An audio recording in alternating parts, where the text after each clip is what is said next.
Peace. Another class session after another long week. So let's see where we're at. Okay.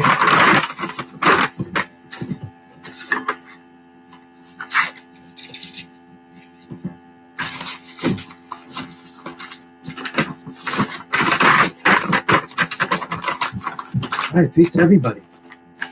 Peace to the few that have come in here. Ready? As always, I like to begin with some questions. Any questions that anyone has. Make sure that everybody knows where we're at, what we're doing.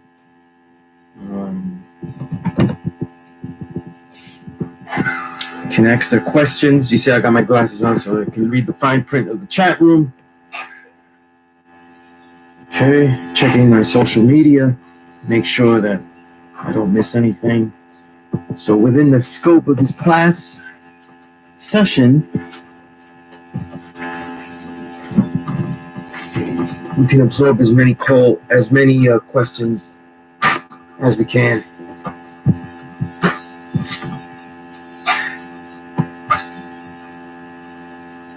Peace.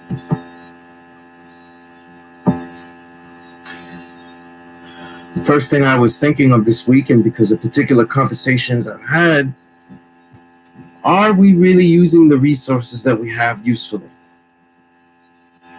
Right? Are we using them? Are we taking advantage of them? Are we developing them? I don't always think so. I don't always think so. Okay.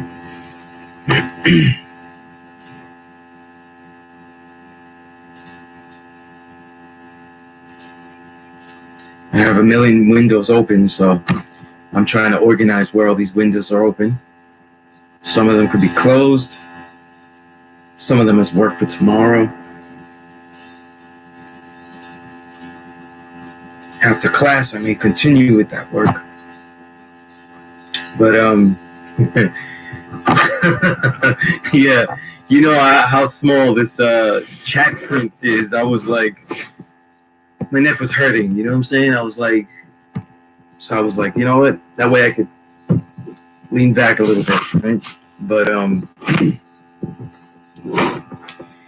yeah, you know, I got a lot of stuff to say today. I hope I have I have planned a filled class session. We're going to continue, of course, the P.E.A.C.E progress questions. That plus lesson that I had written in 2004. We're going to finish that. We're going to go through the major aspect of the health protocol. Okay. If we can, if people are interested in that. And we have there's a lot of plus lessons I've had over the years. And sharing them will set a foundation for us to springboard off and continue.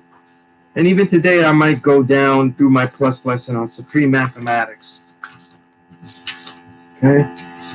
And actually take it to the most essential foundation. Okay?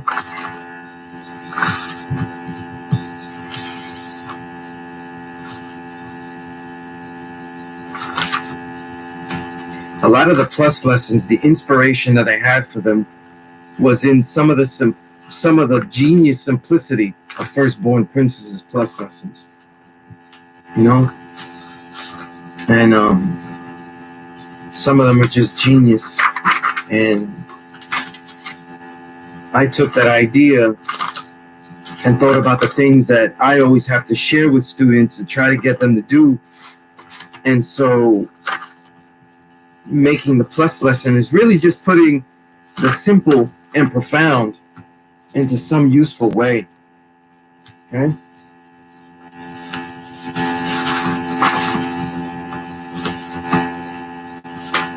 Some of these papers are hard to get through because they become soft-edged and they're near constitution levels.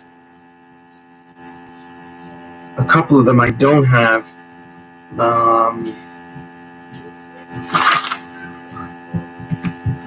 I don't have them as digitally. So I have a lot of typing to do one of these days to get some good music on and type the hell out of them. Maybe update them and get some new ideas down. If you notice, I talk a lot about the science of teaching. Many of the aspects of this classroom are about the ideas of communication, the ideas of reading, the ideas of writing. The man is equipped with all of those three things. There's very little that he can't do. He can dribble throughout the world. Okay?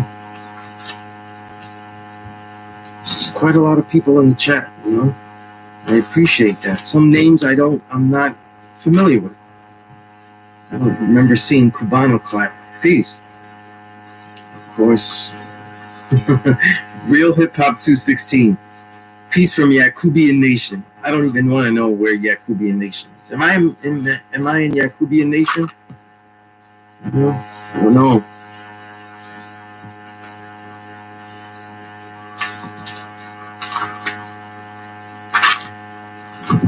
All right, so let's talk about, if anybody has a question, please ask it in the chat, and I'll get to it. I'll springboard off of it. But let me recite some of this agenda that we have here today. Okay. Let's see. All right, I guess the first thing is linking with the classroom is the 5percentmedia.com, okay? I'm going to keep saying this, though, because it's for everyone that keeps going along. Not only am I posting these videos so you can go and check the class, but I'm also making it available in the 5% Media website as a column. So I'm doing a Peace Course column inside the 5% media.com website, where I share this link, right? This link after it's done and it's uploaded completely. And then what I'm doing, though, is just giving some commentary from my perspective of how the class went.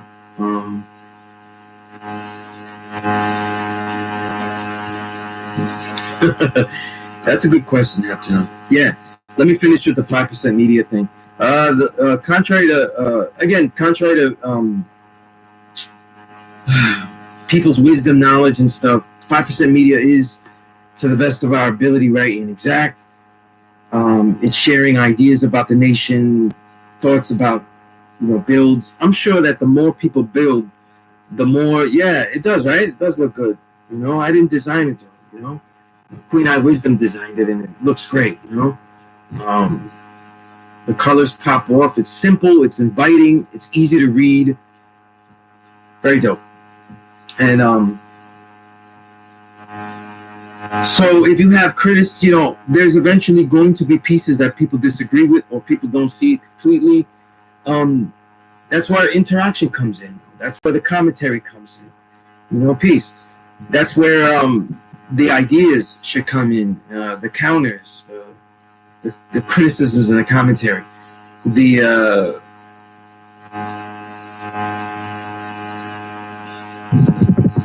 So after the classes, if you forget and stuff like that, you can go on YouTube and have saved it to, finish the whole class.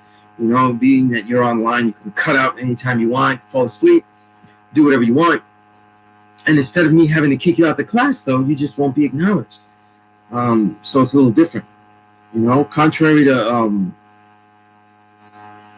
popular mythology, though, people have fallen asleep in my classroom.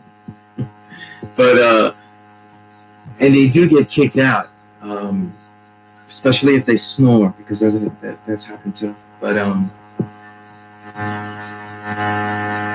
if you happen to remember, not just the YouTube, but also on the site, I'll have some little commentary and stuff like that. You know what I mean?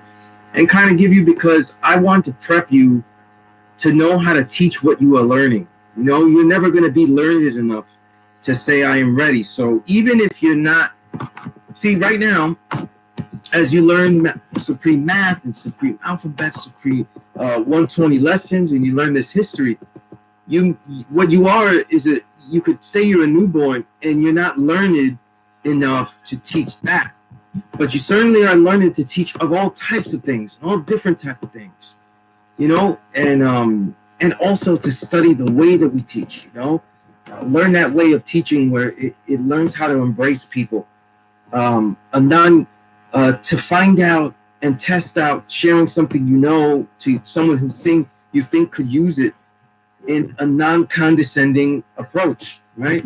Meaning un-American, right? And you're not going to really be able to do that if you don't practice sharing certain things, right? Peace to everybody. Right? See a lot of people in here. That's real peace.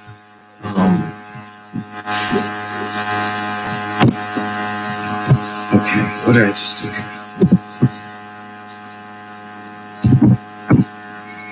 All right, so I'm writing down these questions here because it's a good question.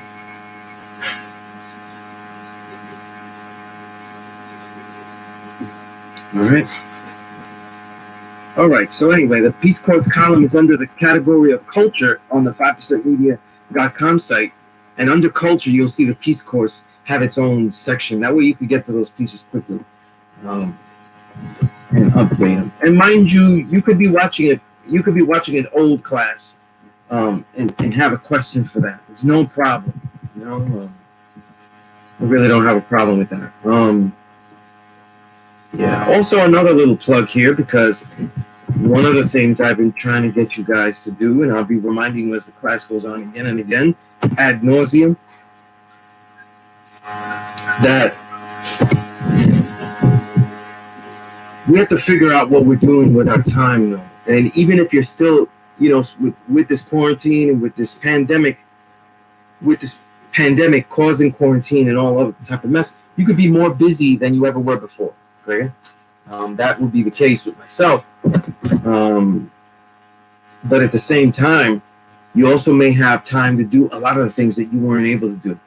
And now learning about time management, taking the opportunities of the things that you said you would do, is something important. And learning how to live a life where the things that you want to do that you know are useful can be, you know, implemented into your life.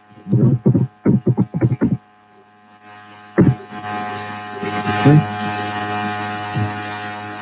If you can't do it now, you won't be able to do it any other time. Okay. Noel, this is a good question. All right. Well, Noel, question for you. What does it say in the description of this class?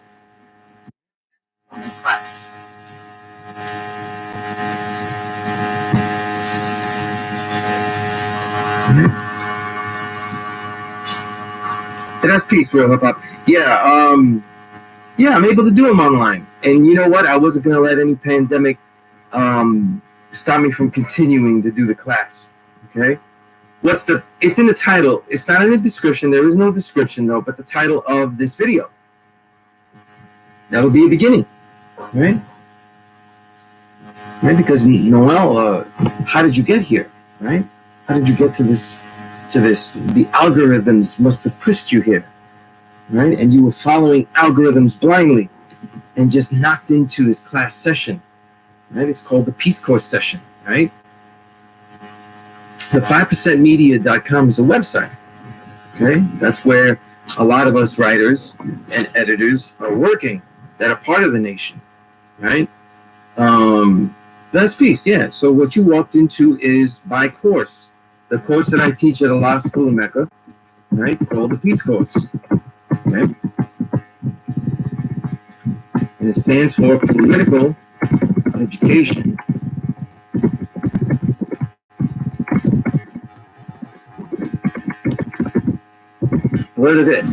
Political Education and Civilization Enrichment. Right? Political education, how to teach, how to deal with this world that we are dealing with, and all its hells, and also civilization enrichment, the science of everything in life. Okay? And if that sounds broad-based, it's because it is broad-based. Okay? Because I am its instructor, just as everyone, and when you instruct, It should be based on the things that you know about. So often, many of the springboards of what I use in the curriculum are based on getting us to get into topics and insights based off of reading, writing, communication skills.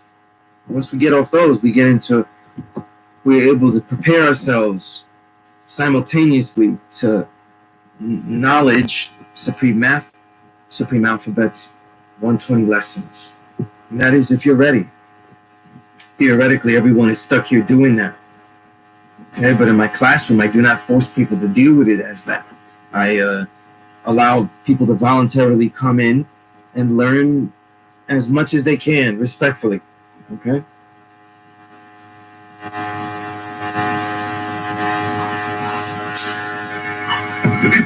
Well, if you want to talk about that more, we can talk about that. You put that on the thing. There's a couple of questions earlier, right? True school wear. So I know you know. Everybody got different names and stuff. We got to get used to all of it. Here's the thing, right? Let me tell you one thing about militancy versus revolution. Okay?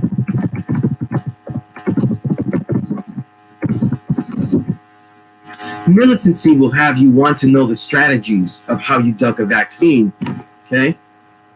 Revolution will have you not feel content that you are ducking something that you don't even know what's in it. Okay? So you have to know why you're ducking it. Okay?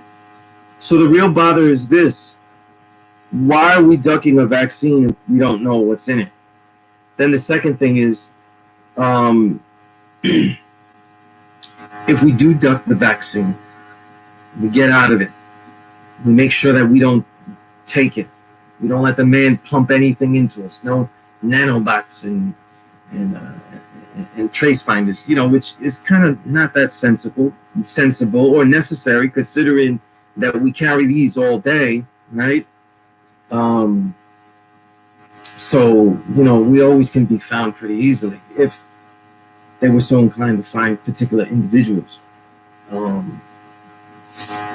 The thing is, though, is that the problem with this pandemic is that we're in wisdom knowledge, okay? We're in a state of acting without knowing, okay? Wisdom knowledge. The problem with that is that when we start to think of solutions, all we have is our logical premise of disbelief, okay, in the oppressor, okay? What I'm trying to tell you, though, is that that's not enough. It's insufficient, okay? So instead of worrying about a vaccine, we need to worry about what we can do to really understand it, to really find out its premise, because it is taking away people, all right? It's taking people that we know. It's taking people that we love, and like any virus, all right? Like any virus, so it is mutating, okay? So, instead of worrying about a vaccine that they probably will not have for quite some time, we have to worry about, more importantly, how we will deal with the outside world, right? How we will protect ourselves, how we will engage in the outside world. You know what I mean?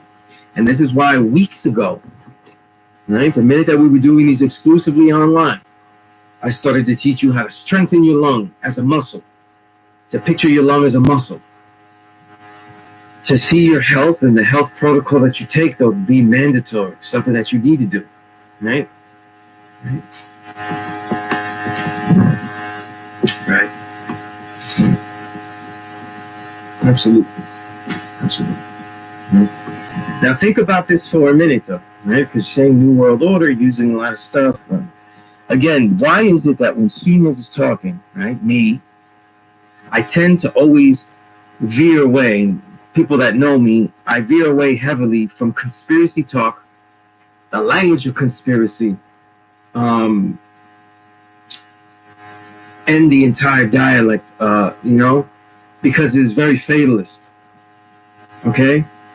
It is extremely fatalist, though. Why do you think Behold the Pale Horse and certain books that are just, essential beginner books for a lot of people that become militant or radicalized and then led to the knowledge of self, right?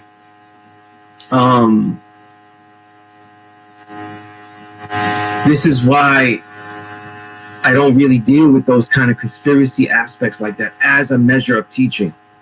We have to learn how we were taught this knowledge of self, okay? And for those that don't know how this knowledge of self was taught, and I was learning this, how I was taught this, right? And how I learned it was through the positive aspect, okay? The positive versus a negative knowledge. Or I won't even say negative, but there's a positive and a negative knowledge. In the direction any individual can take. That's a positive and negative. None of it wrong. Okay? Neither positive or negative is wrong. Okay? This is not what I mean by that. Okay? What I mean by positive and negative, though, is in this case, positive, what is it in relation to us, versus negative, what are they doing to us? Okay? Some of us are so inclined to worry about things that are not really they're not really conducive to really protecting us, right? Let me use you for as an example, Noah, because you're bringing up good points, right? And I didn't forget about the other questions, okay? Because I wrote them down, okay? I worry about those microchips in the hand. What would these microchips do? Would they be able to self-destruct you, right? And then, well, then you could have a point, okay? And the imagination can wander because there's no proof of that. Could they track you? It's not really necessary. Would they be able to embed technology that you could do incredible things like do all this online stuff? Yes, because there are already books about that, okay? Like I told you about Michio Kaku's books that were written early on in the 2010s decade, okay? So a lot of the technology that people are scared of actually isn't even a direction that the technology is going into, okay? So, you know, chips inside the body so they could track you is pretty archaic, though. You know what I mean? And like I said, it's not really necessary, okay? So let's not get nuts about what we're doing, how we're thinking of things. You know what I'm saying? What's important, though, is what you're going to do to strengthen yourself, okay? What you can do to demand that the ingredients, and this is not to Noel or anyone else in this chat, but I find it ironic that the majority of people in my history have worried so much about what the government would directly put inside you, and they will eat anything that comes in front of them, right? And the thing is, right, and I'm telling you from experience, right, if you are worried about people tracking you, if you are worried about people finding out what you're doing, though, right, do not worry about that. Worry about doing something incredible until you get caught. Okay? Worry about doing something so worthwhile that if you happen to get caught, well, at least you did that. You would go out with that. Okay? Make something incredible. Create something. Leave something behind. Work and study and create as if this is going to be over soon. Okay?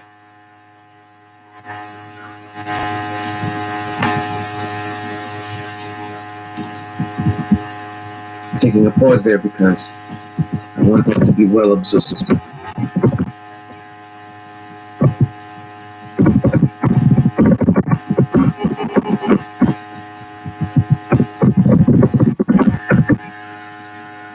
Does that make sense to everyone? Okay? I'll give you an example, right? I once had a student, right? Now, I've already been, maybe I was probably teaching already. This is a couple years ago, so I've been teaching for over 15 years, okay? I start teaching, and the brother, you know, he writes down something I said, and he writes down Allah, right? Happen to be a word that we use. We're in a building called Allah School in Mecca, right? We have to describe these things, especially to a new student. But he dramatically takes his pen and he scribbles it off, where, like, you know, he just destroyed that whole, you know, page. So, like, you know, he incinerated that section of the page, you know, in his notebook. And I said, what are you doing? You know, that was the correct note. That's what I said, or, you know, like what's wrong? And he said, you know, they could be watching us, you know, in the government, and I don't want to use certain words that could get us on the radar and stuff, you know? And this is what I mean, though. Because this is a brother that, for all intents and purposes, hasn't really done anything that any government or anyone is trying to stop him from doing anything. Okay? And yet here I am, though. I've been teaching at the school for 15 years, though, and I'm the one that's saying all this stuff. Now, that doesn't mean that something won't happen or something couldn't happen to me.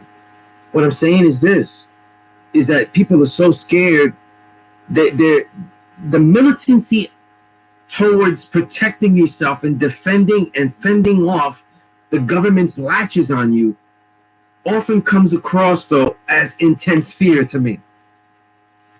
Because while you're worried that everyone is watching, while you're worried that you can't do anything, you're not doing anything. You see? What is it that you have done? Right? You have to write. It was years ago.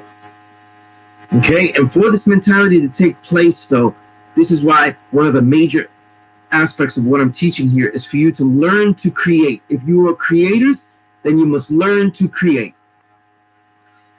I have an unpublished book. I finished writing it in 2005. Okay? So it was a long time ago. Right? I wrote it right before I even turned 30 years old. Okay? It's an entire martial arts book on martial arts philosophy and the knowledge of self. It is written creatively. It is written scientifically, as far as philosophy and logic and all that, right? I wrote it in such a way that if I was done writing it, then I would be comfortable with anything that would happen, okay? Because I had this mentality that you were talking about. I had this mentality. They might come for me, you know, we're all militant, you know what I'm saying? I just started teaching in a lot of school. You know, I was just, it's 2005, so I've been training in martial arts for about 5 years, right? 5 years, really, right? And so all of these ideas became a thing, right? So what I'm saying to you is, like, once I wrote that piece, once I wrote that book, right?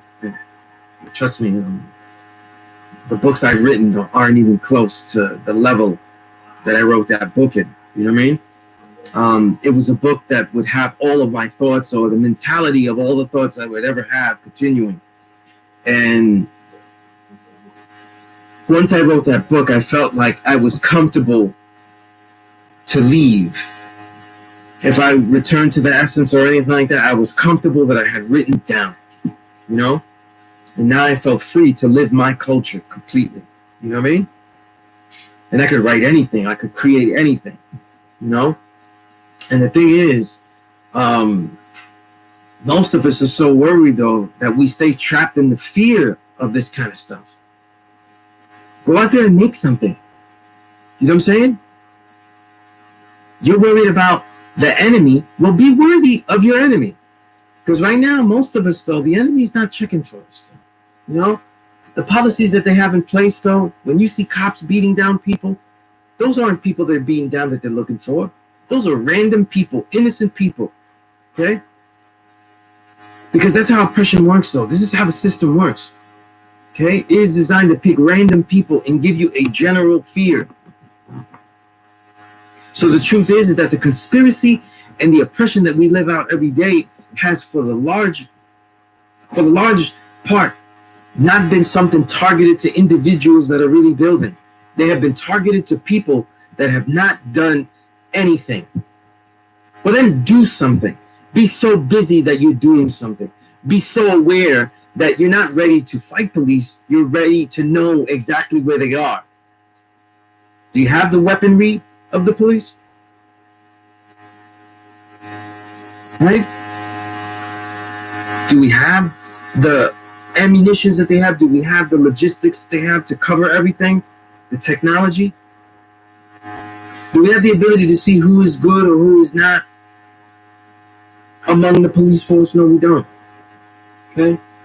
Do we have the ability to call for backup when things go awry? What we do, though, have is the ability to see more, learn more. You know, it's funny, we talk about the martial arts when it comes with this. The most important aspect of the martial arts, so I always tell students when I teach them, is your eyes. How good are your eyes? You know? How well do you see the cipher? How well do you see things around you? Okay? Because when I teach a student and I start teaching them Wing Chun, which is that core, that core inside the baseball of Kung Fu, starts with Wing Chun. The Wing Chun is designed to teach someone that has no skill. The worst athletically inclined individual can learn it. But what he has to learn sharply is what we all can learn sharply, and that's our eyes. You know, our eyes. Right?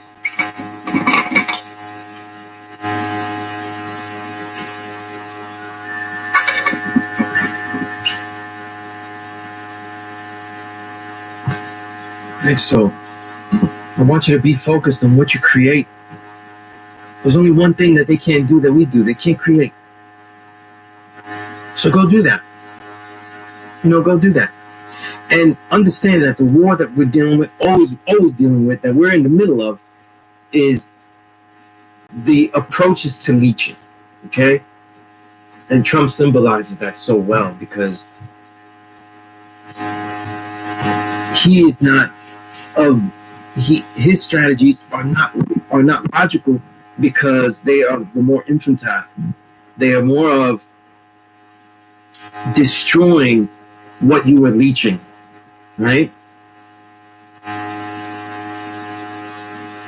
Whereas all of the founding fathers of this country, of these empires that we have been suffering through, have always been about that balance between blood-sucking and then not killing your subject.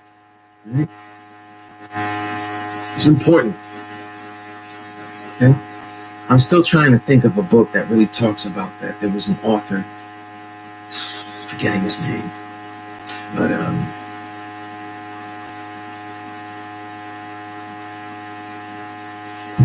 I can't believe yeah, there we go. Okay, I just remembered. Noam Chomsky.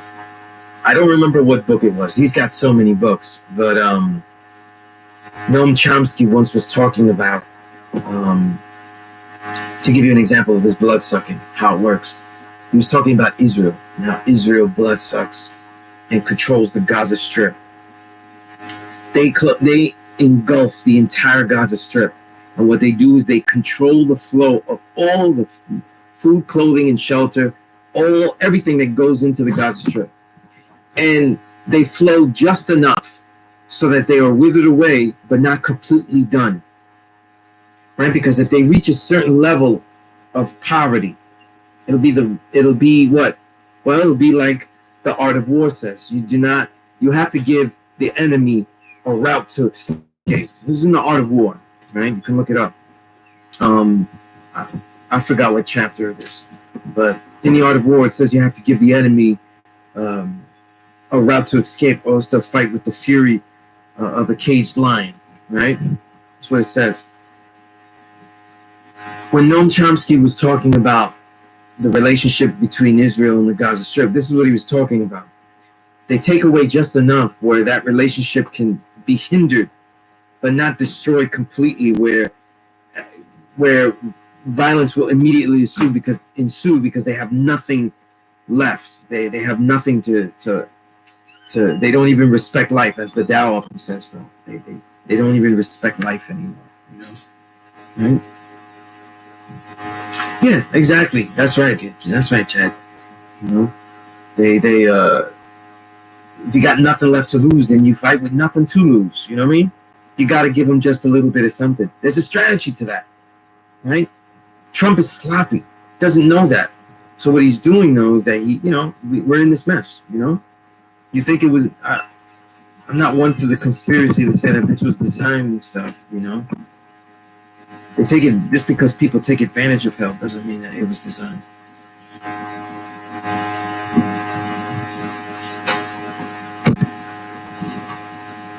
Okay, let me copy it. I'm copying paste some of the ideas here.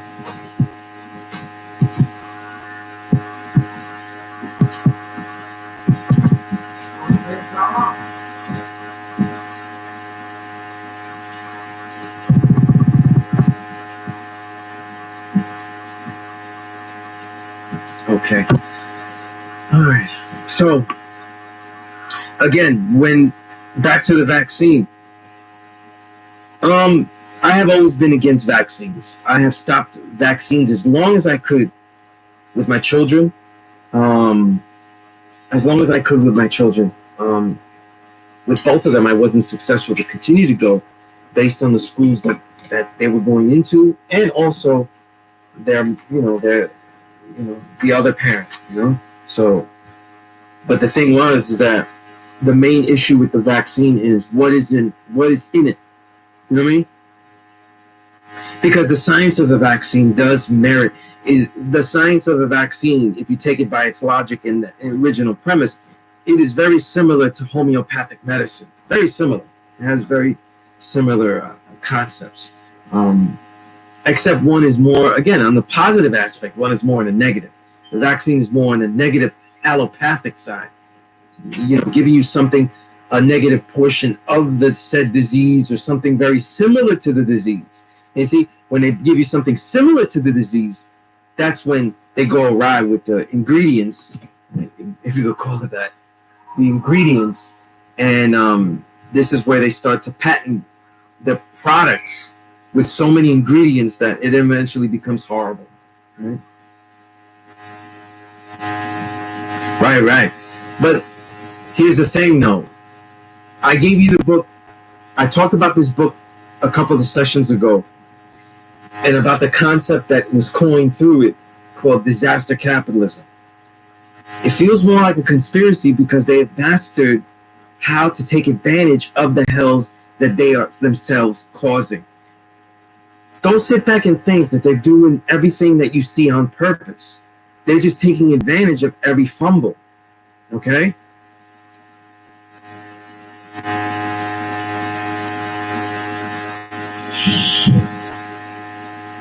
Right, so, and Katrina is definitely a model of study. Okay?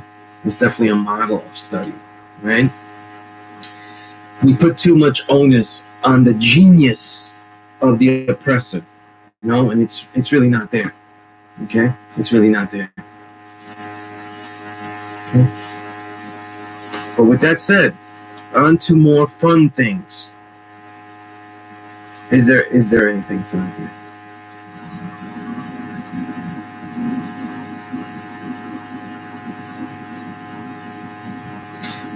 Yeah, let me tell you something though.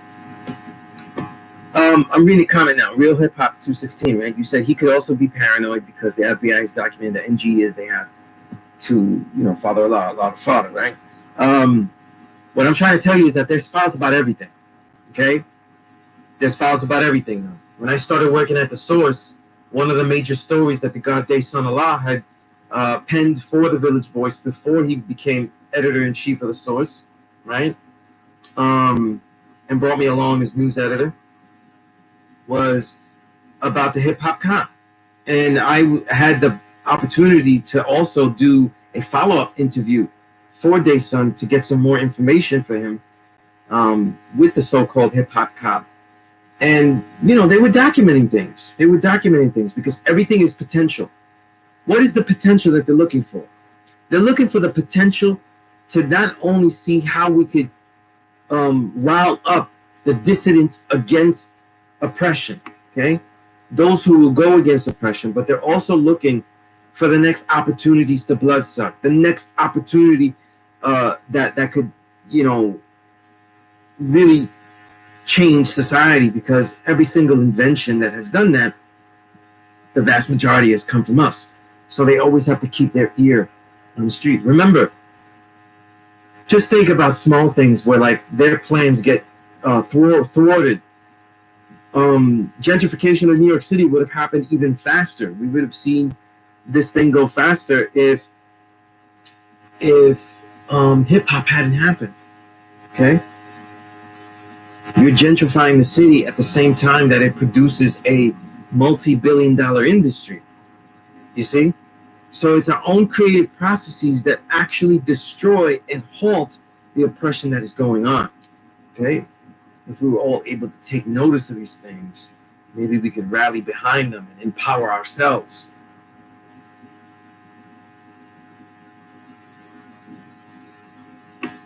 But that doesn't seem to always be the case either, which is quite disappointing.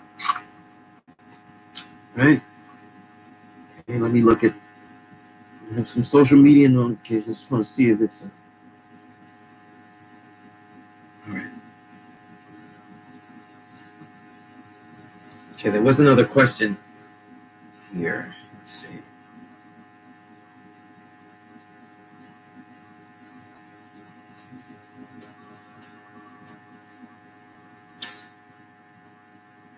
Knowledge itself is the only way out. My brother's Killer Tape Network wrote on my post. I say it's the only way in. It's the only way in. All right? It's the only way in because the only place that there needs to be in is within ourselves. Everything that we'll do will be created from within. We just have to learn how to bring it without. Right? How to manifest it forward. All right. So, question. I forgot who asked it already. Let's see. I think it was.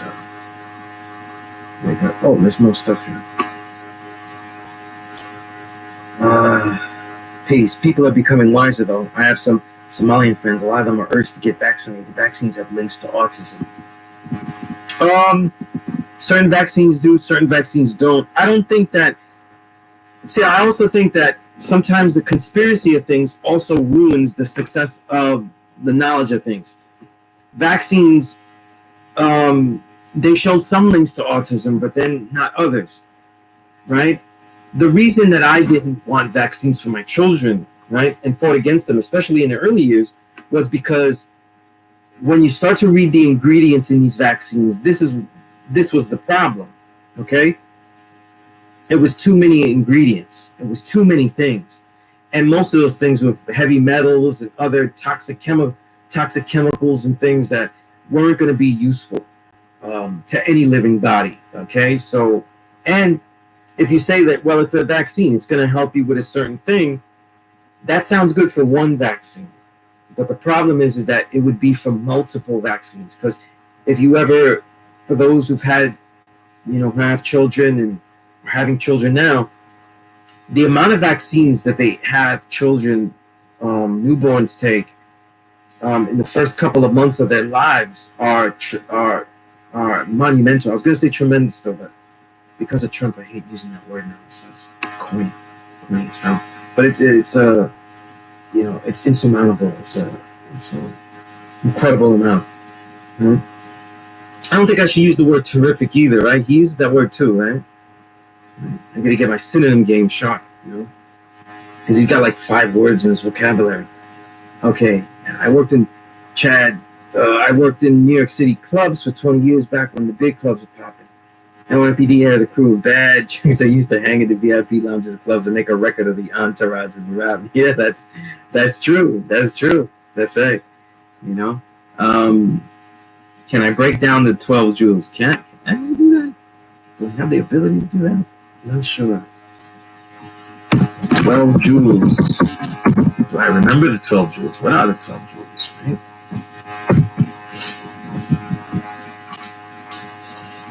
Okay.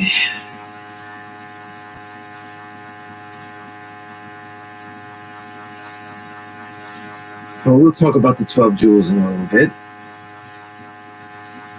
It's interesting. We were talking about RZA a couple of classes ago, and we were kind of getting, not getting at him. It was deserved commentary about his elitism, you know, um, unfortunate elitism, you know, a narrow perspective that he's gained in certain things. But I think some of the greatest builds I've ever heard about the 12 Jewels actually comes from Rizzo. You know?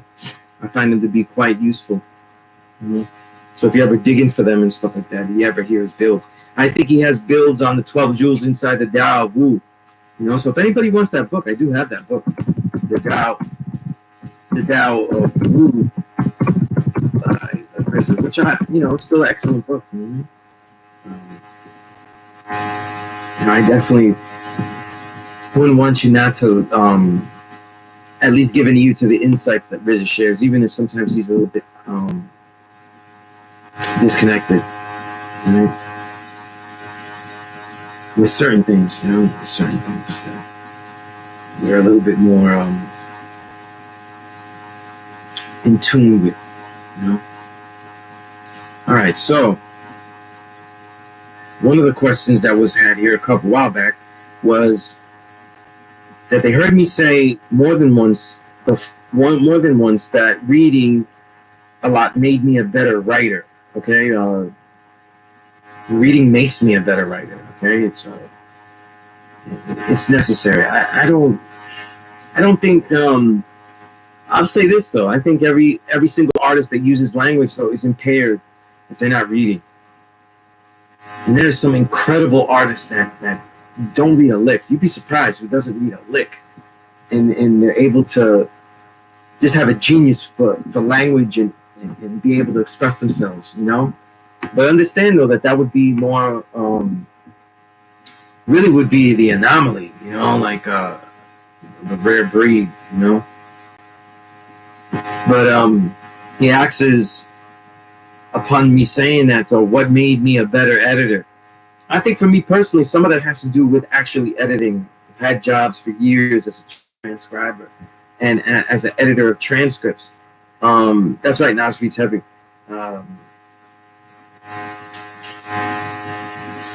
I've had jobs where I've had to each day read about, read through, not really read, but sift through hundreds of transcripts for certain things and looking for certain words and terms and layout structure of the transcript. And it just makes your eyes sharper. You know, it just makes your eyes sharper. So reading is going to do that too. Reading is going to make you an editor. Also, when you're writing and you understand what needs to be said and you learn how to put into words or analyze it in your own mind or in paper, how it is that you why it is that you put certain things in writing. Why do you structure the poem you just wrote a certain way? Why did you write down this paragraph in this certain way? When you can kind of understand sometimes your own creative process, then you actually yourself can be an editor. Okay. So, yeah, that's what I would have to say about that. But it's all in the reading, you know. And again, one of the activities that I do intensely is I write in my journals about what I am reading. Okay. That also helps me analyze reading. So a lot of times, if you look through, for example, the long essay piece I wrote on Rakim's autobiography in the 5% Media site, I wrote about Rakim's autobiography. And I analyzed that book on a level of also what was left out and what was in it. This is what I mean by analyzing the books that you read, though, because I was able to see certain things that most people aren't really seeing when they read certain things or look for certain things. You know, and a lot of that comes in when you're an editor. Is what would I have done? What would I have needed to see in there? What is missing, and what would people want to know? So it's certain questions, putting your mind in the mindset of the future readership. That's really what an editor is doing. Mm-hmm.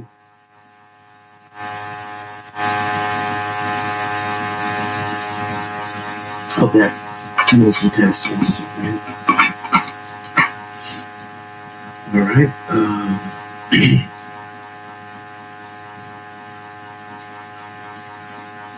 All right. Let's see here. something.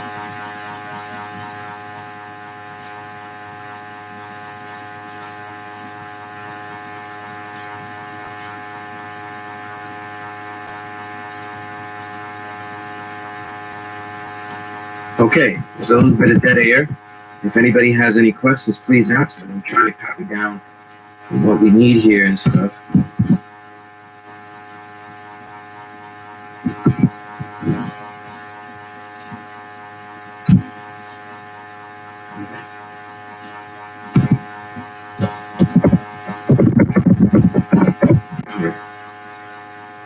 Okay, so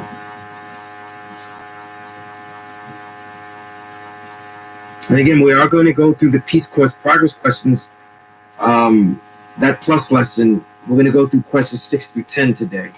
Okay, I'm going to go through the diet ideas of the Living Foods Protocol if I can, because it's way overdue. We are dealing with a pandemic. I hope you guys, all of us, continue to eat later, and maybe we can help you, refine and elevate our diets. And also, I might even introduce the justice build, because I'm still slow in collecting everything that I want for the next aspect of the justice curriculum, which is supplementing the justice curriculum.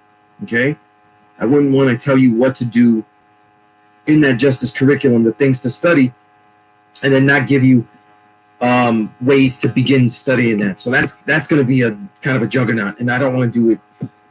I want to finish it all 10, and then get into it. Right. All right. Let's see. Yeah, I suggest, I'm okay with speed reading if you want to learn it, though, and it's good for a college student or things like that. I've never learned how to speed read. I do, no matter what, I've always spent a long time with the word, and if people see me read certain things, it'll be like I was speed reading anyway. But one of the main reason that I read is because I love the way words look. It's one of the reasons why I don't really rap. Like, I don't really try to rap, aside from not really thinking. I don't think I would be a good MC. But I love the way words look on the page, I love the way they're laid out. I love the way they're formed. That I love that interaction. So the things I write are meant to be read, like to be looked at. Right. Well, don't worry, Chad. You missed the beginning, though, but you can always rewind, We'll continue, and if somebody has an add-on to that, though, we can. But it'll be in the beginning, though, of the class. Remember, it's all recorded, so there's no need to rewind and repeat, right? You can just rewind it. For me to rewind and repeat, you can just go to the beginning now, after it's all loaded up, right?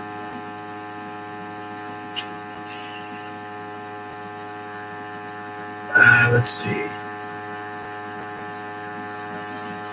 Yep. It's all good. Okay, let's see what we have here.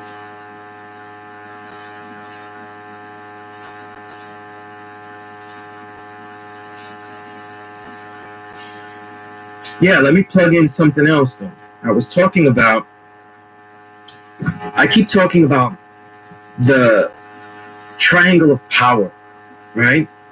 And that's something that comes out of a select portion of, the select portion of my plus lesson called the B.A.T, Build Awareness Square, where you're looking at certain things and realizing, engaging them for yourself, because knowledge of self, to have knowledge of self, you have to know what you're doing and how you're reacting to things, right? And the triangle of power is really focusing on those things that I think will build you up and give you supreme power. So that triangle of power, right, is referencing Wing Chun, and that triangle of strength, when you throw that punch, right, that black tiger punch, right, as it comes in this way, it's actually a triangle, right? So you have it like a triangle. So it's really like this. The base is your chest here and your arms, and then the triangle comes out that way, right? So I just started calling it the triangle of power. What are you reading, doing the knowledge to, right? What are you writing? How are you communicating? The quality of it, the strength of it, the quality of what you're reading, doing the knowledge to, the movies, the art, all of that. And then how are you building up your body, right? All of these things make the triangle of power that allows you to what?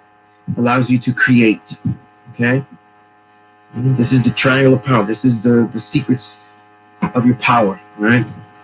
And I've been telling you guys to figure out ways that you can build, that you can create, that you can make things. So I have to salute, the God Crown Energy Bee. Him and his physical brother, known as the Bufano brothers, made a short film, and it was basically a short film to show their ideas about diet culture and their commentary about diet culture, but in an artistic fashion, so and it's got a lot of hidden symbolism and stuff, and it's a pretty deep short film, and it was well done. So let me put the link in there so you guys can check that out when you have time.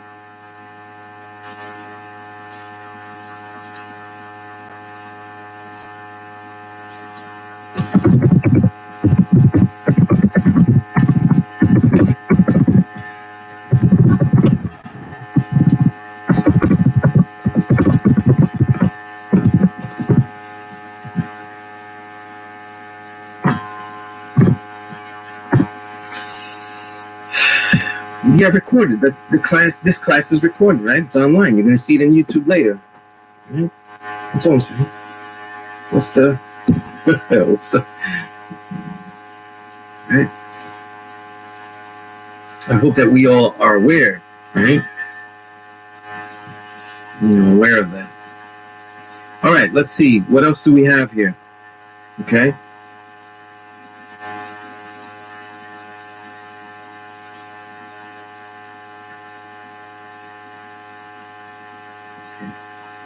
Ordered this in the wrong fashion. Let me quickly fix something.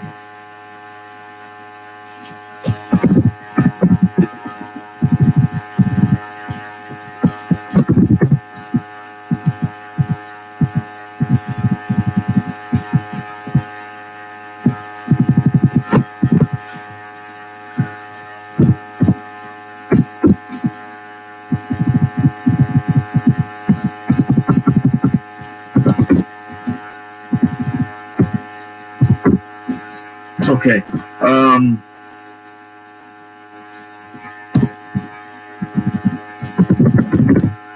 All right, real quick. I had been asked about the 12 jewels. Let's see. Was I asked anything particular about it? I'm trying to find out where it was.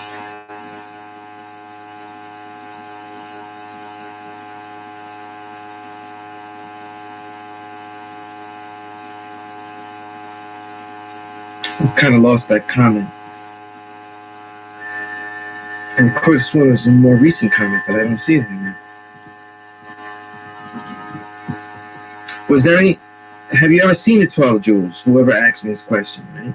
The 12 jewels is a plus lesson. I don't remember who wrote it, but the 12 jewels are really the rewards that man receives. So, as he builds, that's really what the premise of the plus lesson was. So it's knowledge, wisdom, understanding, freedom, justice, equality, food, clothing, and shelter, love, peace, and happiness, right? It's very similar to mathematics, right? It goes knowledge, wisdom, understanding. I mean, some of the stuff, it doesn't always make sense because I don't see... I very rarely build with the concept of rewards, so it's not something I build on heavily, you know what I'm saying? But they are things that you should have, that you should attain, as opposed to be rewarded them. So you should attain to have knowledge, wisdom, understanding, or work at them. You should attain to manifest your freedom, right? Really to give justice in your cipher, and also to bring about equality, right? Food, clothing, and shelter, right? This is pretty obvious stuff, you know what I mean? Love, peace, and happiness stuff, right? But those are all relative, right? Those are all relative. So it's a very you know, contrary to people's builds, is very abstract. You know what I mean? It's very abstract. Right? The feds.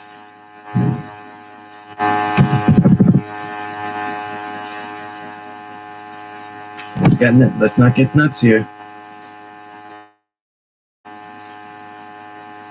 Could you break down the different parts of the first lesson, knowledge degree in the 1 to 10? How can it be practically applied to everyday life? Okay.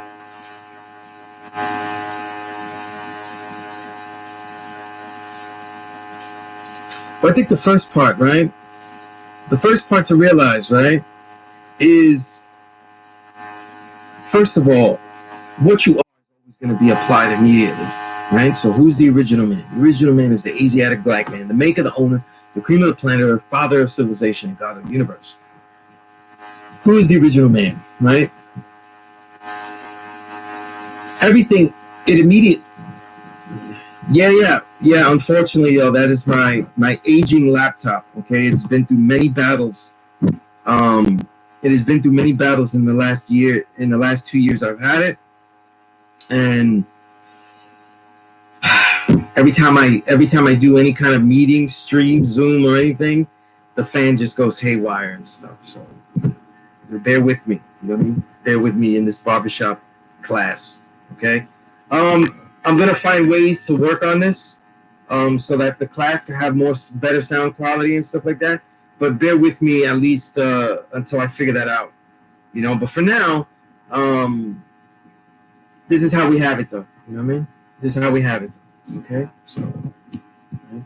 And listen, if you could go through all the IG battles, you know, and Teddy Riley, Babyface, RZA, and Primo, and pretty soon Jill Scott and Erykah Badu, with shitty sound quality, I'm sure that we could deal with this class like this if the information and the insights are useful to you, right?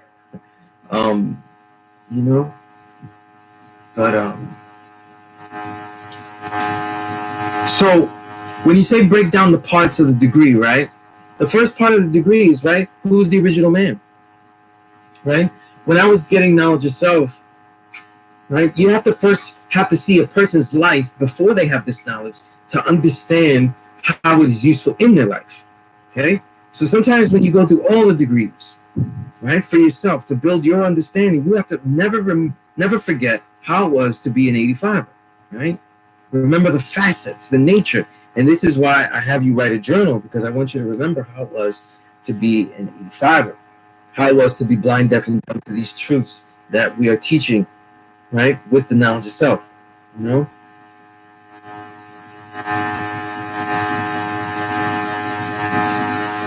That's peace, you know?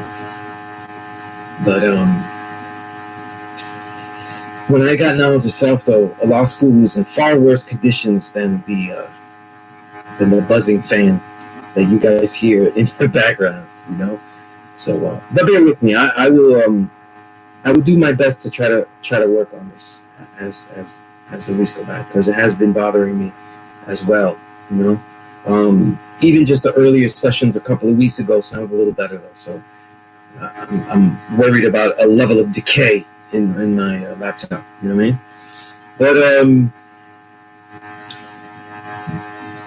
I will use myself as an example, right? Who is the original man, right? First off, I don't even know, if I don't know that I'm the original man, right?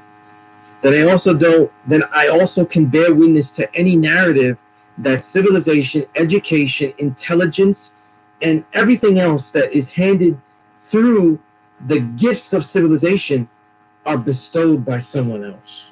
You see? Right? Let me see if I can find this quote here. Right?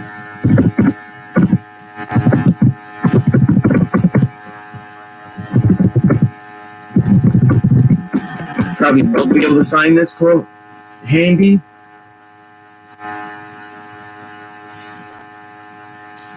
I don't think I can. Let's see.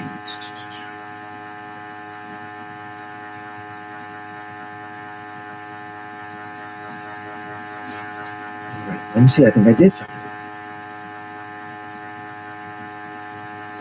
Okay.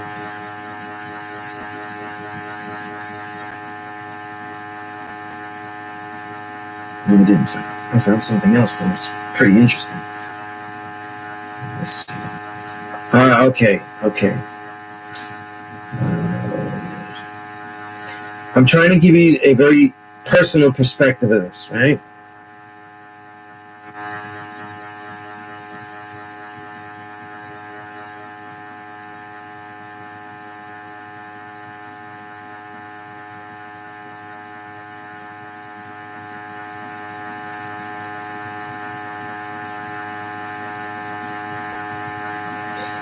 Let me read to you General Nelson A. Miles' proclamation to the inhabitants of Puerto Rico on July 28, 1898, right? 3 days after he landed with U.S. forces on the island, right? This is before it would become a colony of the United States. He said to the inhabitants of Puerto Rico, in the prosecution of the war against the Kingdom of Spain by the people of the United States in the cause of liberty, justice, and humanity, its military forces have come to occupy the island of Puerto Rico. They come bearing the banner of freedom, inspired by a noble purpose to seek the enemies of our country and yours, and to destroy or capture all who are in armed resistance. They bring you the fostering arm of a free people. Power is in its justice and humanity to all those living within its fold. Hence, the first effect of this occupation will be the immediate release from your former relations, and it is hoped a cheerful acceptance of the government of the United States. The chief object of the American military forces will be to overthrow the armed authority of Spain and to give the people of your beautiful island the largest measure of liberty consistent with this occupation.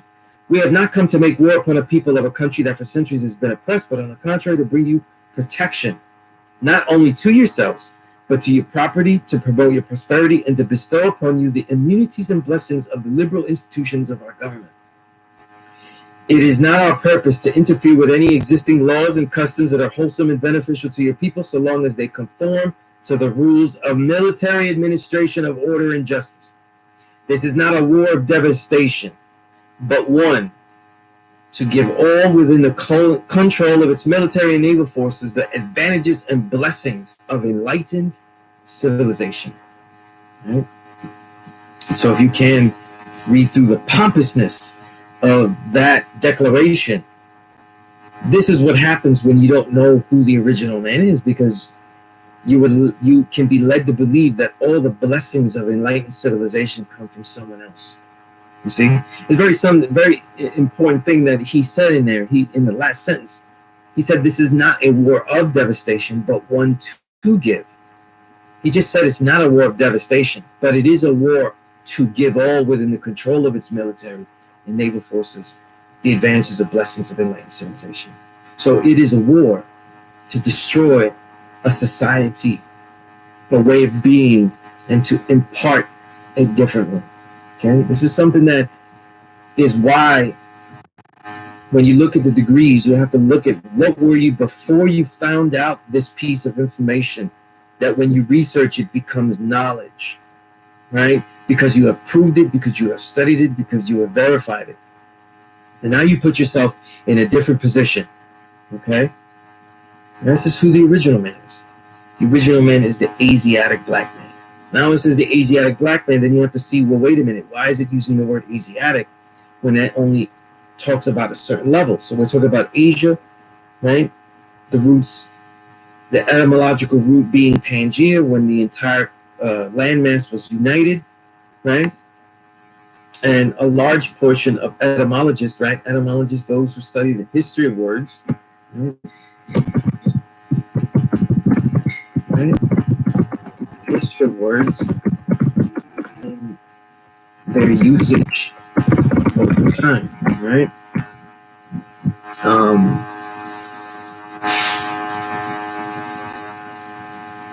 So we say Asiatic black man, we're talking about the entire world, right? Of Asia, right? So God's built differently. I'm giving you the most simple aspect right now. I'm keeping it as simple as possible. And when we say black, though, we're talking about what? Something far more deeper than just black shade, but we're talking about the blackness itself. And therein lies deeper builds as well, right? So we say, who's the original man? The original man is the Asiatic black man, okay? And then now when we break down each sentence, though, we reach a lot of philosophical aspects of where you ought to be in this reality. The first sentence, right? The maker, the owner. Okay? Did you ever think, when you analyze these degrees, why are these things separated? Because it is possible to be a maker and not an owner. It is possible to have been separated from what you have made to the ownership of what you have made. Okay? Right? So this is a crucial aspect as well. Right?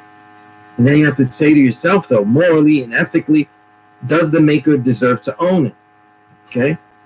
And how this works on many levels, right? We say, would we have our children, though? Do we own our children? Or we have just made them, right? So in that whole instances, the maker and the owner, right? Because in many respects, though, we love our children and such like individuals that we are really just here to protect them and guide them to be the best that they can be, to be the best people that they can be, right? Okay. I'll give some hip hop stuff later. Okay. Get me on the hip hop thing, the old stuff. But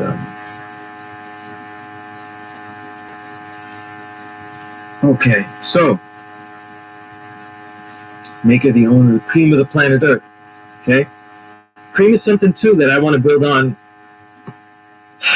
Cream is, cream of the planet Earth is probably one of the best things in the student enrollment, because it immediately shows you that a lot of 120 though has language that is abstract, it is symbolic, and also even could be even metaphorical in certain cases.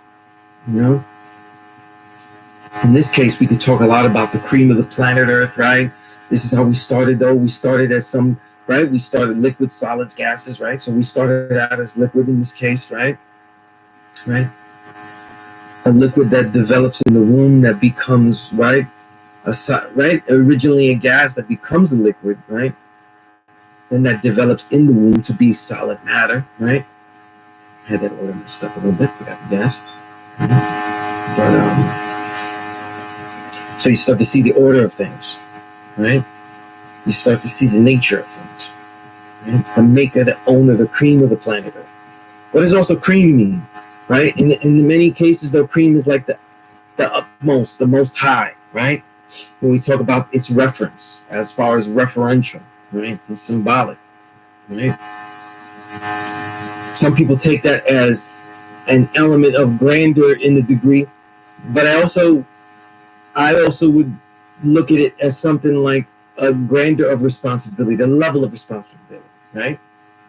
And when I say grandeur of responsibility, meaning that it is the most honorable responsibility, that you have created all this and now you are responsible for it. That's why it says maker and owner separately, right? Maker and owner are separate. There's a responsibility to being the maker. And when you lose that responsibility, you no longer own it. Okay?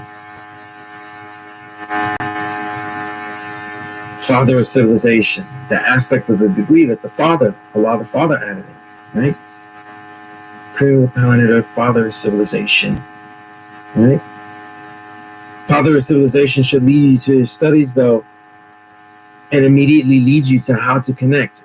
If I'm coming from a vantage point of Puerto Rico, then I lead back into all of those roots, going into the Spaniard roots to find the Moors, going into the indigenous roots and finding the community of indigenous in all these nations that were here, right? And then back to lessons when it says we were exiled 16,000 years ago. Going back to the roots of Africa, all the way to Africa and all of the ancient civilizations throughout not only Africa, but South America and whatnot, right? In the entire world. But back to that Mecca, right? So it gives you a course of study. And then God of the universe, right? The supreme being, right? You aren't just God of a particular cipher, God of your own choices, but everything you do, though, if you really have a mastery of yourself, is having an effect over the entire universe. Okay? And sometimes it's not always necessary that you find exactly how the impact that you have is on everything else.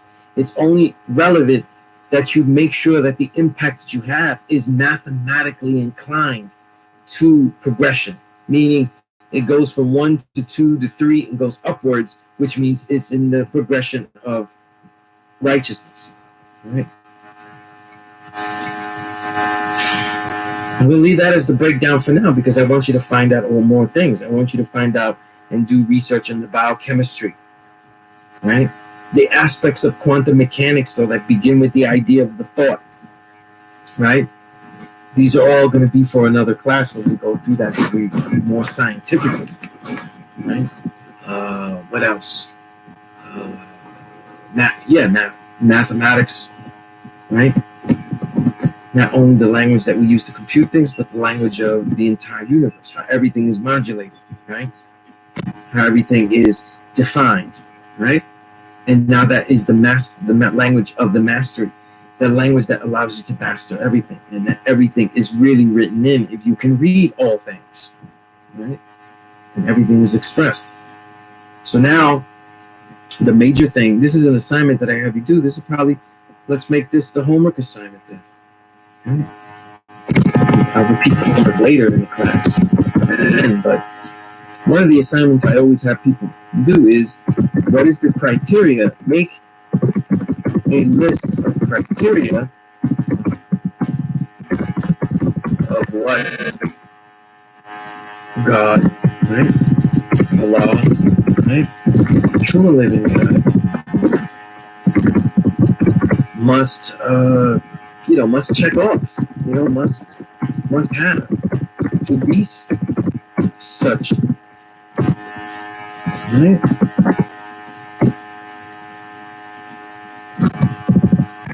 This is how you develop the questions that you need to ask. But, by having assignments like this, the questions you don't think that you have, the questions that aren't really detailed very well, you can detail them, okay? Mm-hmm. So you make that list. Make a list of criteria, right? If your criteria is like, well, you know what, he should be able to fly, go through walls, though, teleport, whatever it is, you know what I mean? Write it down. Even if it's a contrary thing, other people say he's got to teleport. Write these things because these will develop your questioning, right? So that's the homework. Right? That homework doesn't really end, right?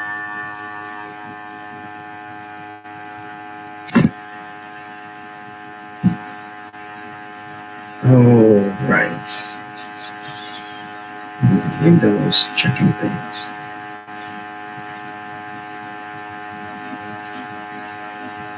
All right, I've been talking for a long time, as expected. Does anybody have any questions about? Oh, I see a question. Is the Supreme 120 lessons from the Department of Wisdom? That sounds crazy. An official book for knowledge yourself. From the Department of Wisdom. It's like, it looks like it has a plaque. Department of Wisdom. Stamp it. That sounds really freaking corny.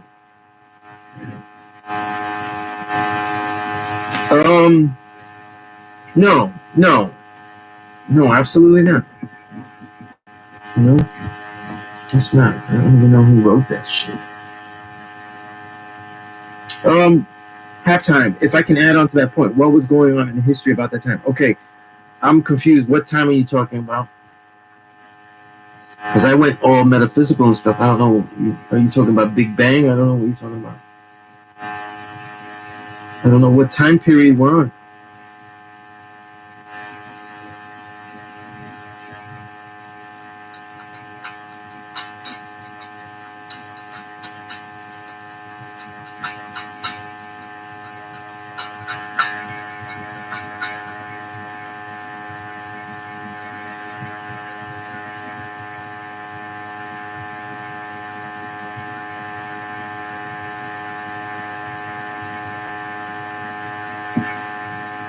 All right. Yeah, halftime. Let me know what the Book of Knowledge of Self. There is a book, Knowledge of Self. Okay, I don't have. Do I have one handy immediately? Or I do have. Let me. You know what? Let me just put a link. It's a book I co-edited with Supreme Understanding and CBES A Life. All right. That is a collection of essays. Okay.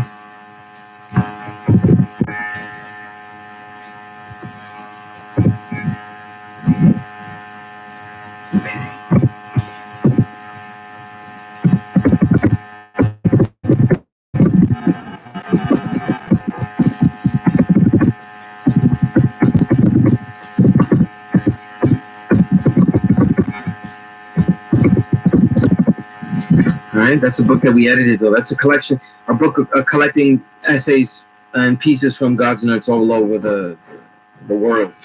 Okay, very useful book. You did. You did okay. The first degree in the original people were not being called original at that time. In the 1930s, we weren't being called much of anything. Okay. Right, and the quote that I was reading from Nelson A. Miles, right? If I caused a little confusion to give an example of that perspective, was 1898. Okay, the U.S. conquered and took over Puerto Rico in 1898. All right.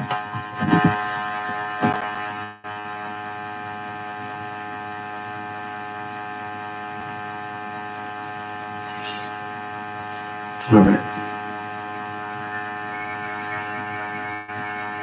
A lot of the language and dialect that Elijah Muhammad introduced in the supreme wisdom that becomes our 120 lessons was very next level. You didn't even use the word Asiatic. You used the word Asian, or for people, whatever they were, Chinese, Asian, Chinese, Korean, whatever it was, Asian general, and you used Oriental for objects, things, products from Asian. You didn't call people Oriental. That was an offensive term. But the word Asiatic was not used regularly. Okay. Saladin, yes, it is much more convenient. You know what I mean? And everybody get that Google Books app, okay? Because you can link it with your Google. It's linked to your Google account, so all your notes that you write inside the digital books that you have are also accessible anywhere else through your Google account. So even if you lose, let's say, you lose the phone that has the book in it, I could always send you the book again. The book is not lost, and your notes are not lost. Right? They shouldn't be lost. But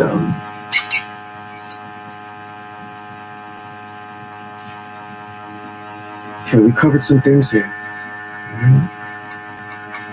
I'll cover the thing about hip hop much later in the class. Okay, I don't want to get into hip hop just right now. I'm going to leave the knowledge degree like that.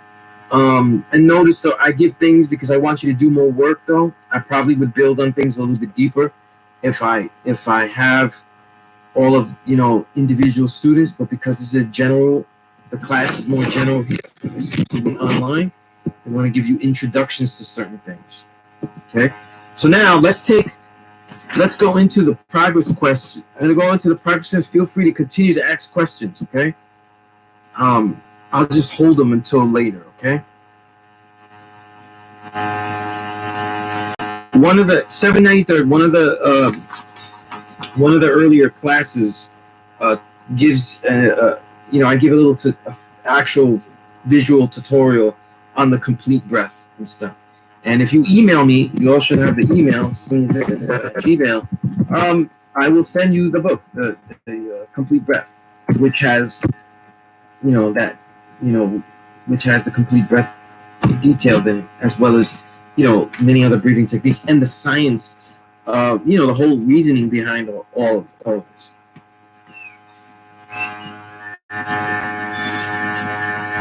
Okay. Yeah, I would never count on anything creative, though, to be your learning device, okay? So even if you learn fast through NGE rap, you got to understand that most people aren't rapping in that mentality, okay?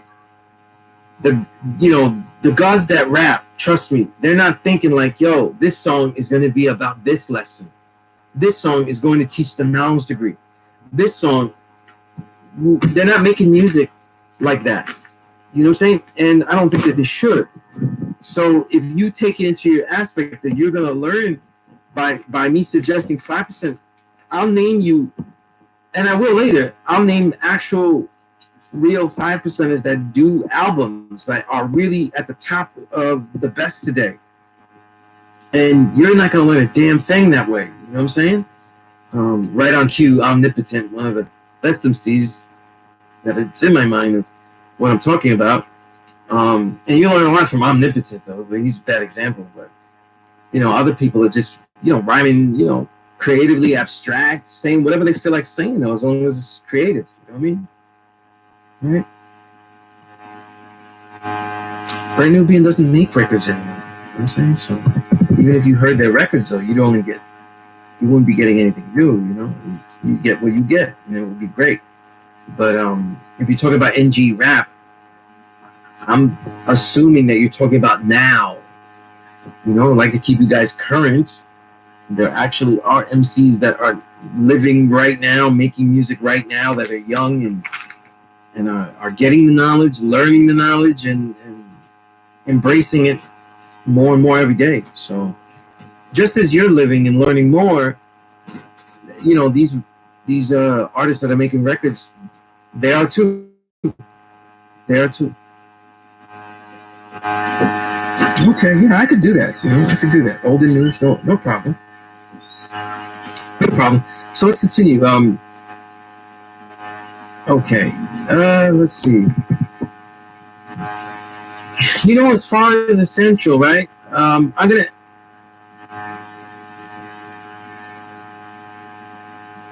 Yeah, that's exactly what I was saying, Darkin. Yeah, bad idea. It's an SNL skit. Bad idea, genius. You know what I mean? Like, really not gonna learn it like that. You know what I mean? Because they're not making music that way. It's not. They're not making music like it's Sesame Street. You know what I mean? Like, I gotta make music for the nation, so this is gonna be what? This is gonna, like, it doesn't work like that. This song, this album is about the 1 to 36. Can you all tell me? Right? Why does he fear the devil now that he's a grown man? I don't know. I just know I have a tan. Like, I don't, it wouldn't work. Sounds terrible. Okay? And there goes my rap career. You know what I mean? But, it's just a couple of kilos. Thank you for that, Jabba. Yeah. No stepping on toes. Always adding on. Those are the good things to add on to your notes. Add those to your notes. So whoever asks me about meditation, and I'll send you the complete breath and stuff. You know what I mean? Yeah. my whack rap forever. Yeah. Yeah. Don't worry about it. Yeah, it's adding on. You know what I'm saying? Maybe one day I'll tell you the story of how I approached Darkim about making more relevant 5% rap, though, and he violently accosted me and said that he just wants to make rhymes about killing coppers and street hustles. So, I just quit. I just quit. You know what I mean? You see how good I sounded, though. He just wanted no parts of it. But, I'm just kidding. That didn't really happen. But add your questions there. I'm going to take them as I go along. Meditation, I'm going to answer a little bit later. Okay. Actually, let me answer meditation, and then I'll officially start with the progress questions and complete the progress questions plus lesson. That's continued from last session. Meditation is something that, let me tell you something. There's nothing required, okay, to be true and living. Think about this for a minute. The original man is God. If you're gonna be yourself, everything that we tell you to do, you ought to know this stuff. You ought to do it. So like the mentality you should have is like, what do I do to check off the boxes to be that?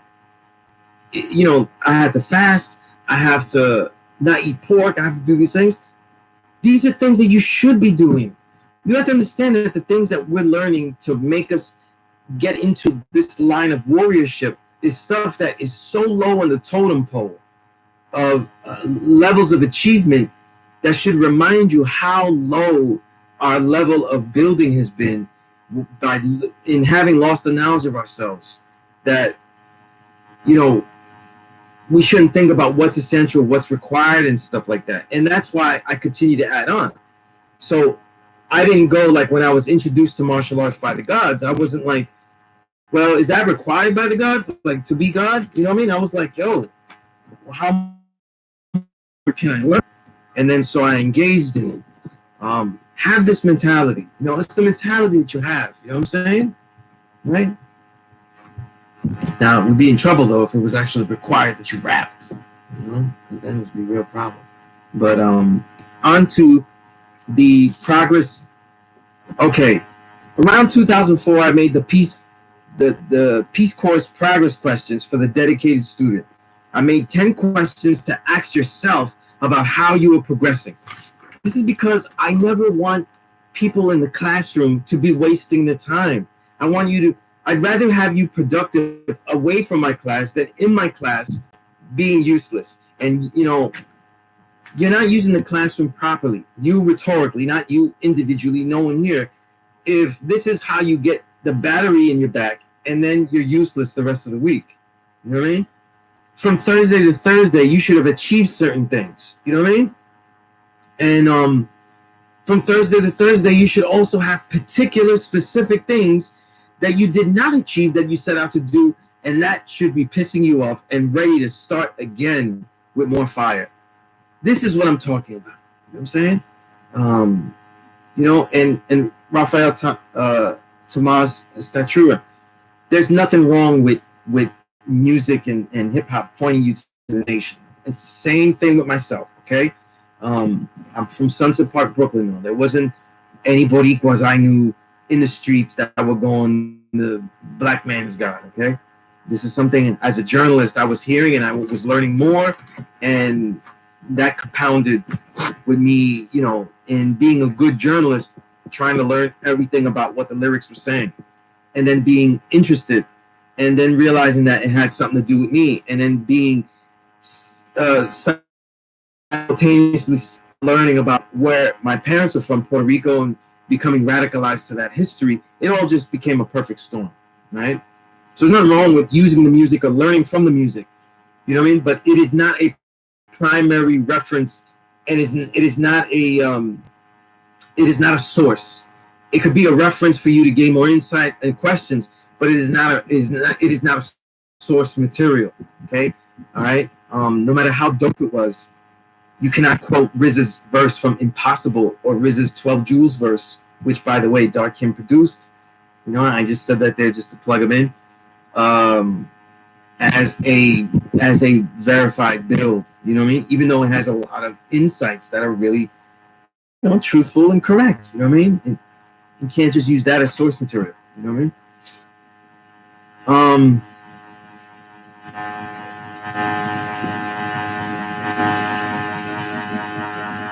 I can say all basic knowledge I got through music.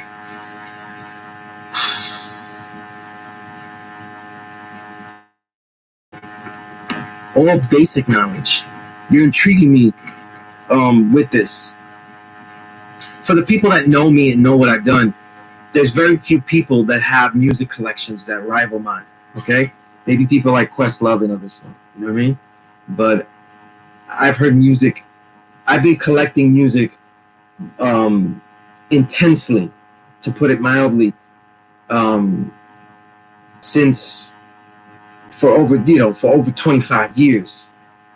You know, where every week now, you know, like every week, the last 10, 15 years, every week I probably add at least 1,000 songs to my collection. You know what I mean? Basic knowledge is not really gathered through music. You know what I mean? Basic insights, an insight to a culture, the way people reacted, the way people lived. These are given clues by the music, but there's so much more that you have to compound it with. You know, if you are getting this much, if you consider the basic knowledge you have from music, then what you have, though, is basically a bad source of basic knowledge. Okay, so what you want to do is you want to work on repairing that. Okay, all right? Because if if you think of any example, what you think, and how you define basic knowledge, that would be incorrect, because you may have, for example, you may hear the black man is God from a record. That doesn't mean that they proved it on the record for you. You know what I mean? They did not prove it on the record. So you don't have basic knowledge from there. You have basic ideas. You have the sparking of ideas, which is what art does. You know what I mean? And so it can't be your primary, because there's no way to prove it. Right? I remember artwork is people's understanding at best. Right? So right now, look, that's great that you got here. Most of us got here that way. So the first 5 questions I did in the last session, okay? So I'm not going to go over them again. I'm just going to read them so that we have a succession and see why I wrote them a certain way. The first one was knowledge accumulated. You're asking yourself these questions. How am I progressing with all the things I'm learning? Communication awareness. With the things I'm learning, how am I communicating? How am I talking, writing, speaking, creating things, right? And so on. Health, the judgments of your own health, right? I'll leave it at that. Your training program. What is your training program? Do you even have a training program? You know what I mean? Right? What do you intend your body to do? What do you need it to do? What do you think it ought to do? And are you getting to that point? Are you working to get to that point? Okay. And then the last one was learning to learn, right? And this would be, that's why I always tell you, Raphael, right? Go back to last week's class, the April 30th session, because I talk about the 5th question, learning to learn in more detail, because learning how you learn is also learning what you're, realizing what you're learning from and the quality you're learning from. And in this case, though, you were doing that right now by saying that you're learning mainly from music. And then we could realize that it could be poor or it could be not. You know what I mean? There's nothing more beautiful than the original woman singing a good soul song. But if I learned everything from Phyllis Hyman, boy, she'd fool the hell out of me if she was alive, because, we'd be total suckers, or I would be, right? So you got to be careful what you're learning from, right? And how you can be, especially when it comes in an original package, right? Which is what the arts are, right? Okay, so number 6 is principles seen and developing through actualization. And again, I wrote these real complex though, but they were intended to be, broken down. So let me say it again: principles seen and developing through actualization. In other words, a large premise I've had all these years from the beginning of building has been that supreme mathematics is used to define our principles. In other words, what we're about, what moves we're going to make, how we would make those moves, and the nature of us. You know what I mean? And if we look at mathematics being the law and order of the universe, then that means we're looking at it in the perspective of creation, right? If we look at it from the perspective of the original man, right, then we look at supreme mathematics. So, well, as the creator, mathematics is what? The what and how does the original man do? That we do things in this nature, knowledge, then we wisdom, that we understand, and then we live out a culture that has power that extends to offering us and establishing a equality for us. That what? Reaffirms who we are, God, that now allows us to build, right? Now allows us to build our reality anew and ultimately born, right? Fulfill something in an elevated level, right? And then we now add on, knowledge adds on to the cipher, meaning that it continues, right? Because that cipher represents that infinity, right? So now when we think of it this way, right? What principles are you learning? I want you to look at your life. And sometimes when you make decisions of a small nature or of a large nature, right? Instead of being so hype about decisions that you made emotionally or decisions that you did or didn't make, also try to make your decisions, look back on your decisions, I should say. Look back on your decisions and think about what principles did you use to make that decision. Is this a principle that defines your nature, or were you just emotional when you did it? Is this a decision that you're going to continue to do? Because if you continue to do it, then you have to see if it's right and exact. And if it's right and exact, then it actually is part of supreme mathematics, and you can define it in there, right? How did you react to a situation? Why did you say yes or no to a certain thing? What principles are being checked off? And maybe some of your decisions, the principles you say you have, are not being checked off. In fact, you're going other than yourself. Because when you define your principles and you truly see them, that is your reality, right? So let me read what I wrote here. In developing the supreme character of oneself, one must see key moral, ethical, and scientific principles in all that they study. Case in point, when one is studying 120 lessons, are they drawing out its essential principles? Okay? When you look at the Born Degree and you say they put a sword above the head, though, what principles are we doing there? What allowances to humanity? Trying to make it so all human families can coexist, right? These are principles. What principles in mathematics go in that? It is what about using your power to funnel it into a certain level of equality, right? Looking at the principles. Let me go back to it. When one is studying 120 lessons, are they drawing out its essential principles? Are the mistakes of history becoming lessons? Okay. I always say that there's no mistakes, only lessons. But these mistakes, are they being made into lessons? Are you able to articulate? In other words, put into words the life that you just lived and say, well, I did this because of these reasonings. What I want you to do is not just have the because you did something, but also learn how to categorize the because. You know, we do this all the time. You know, when you see brothers on the street say, yo, why you did that shit? I did this such as because I'm a real nigga. I'm a real mother.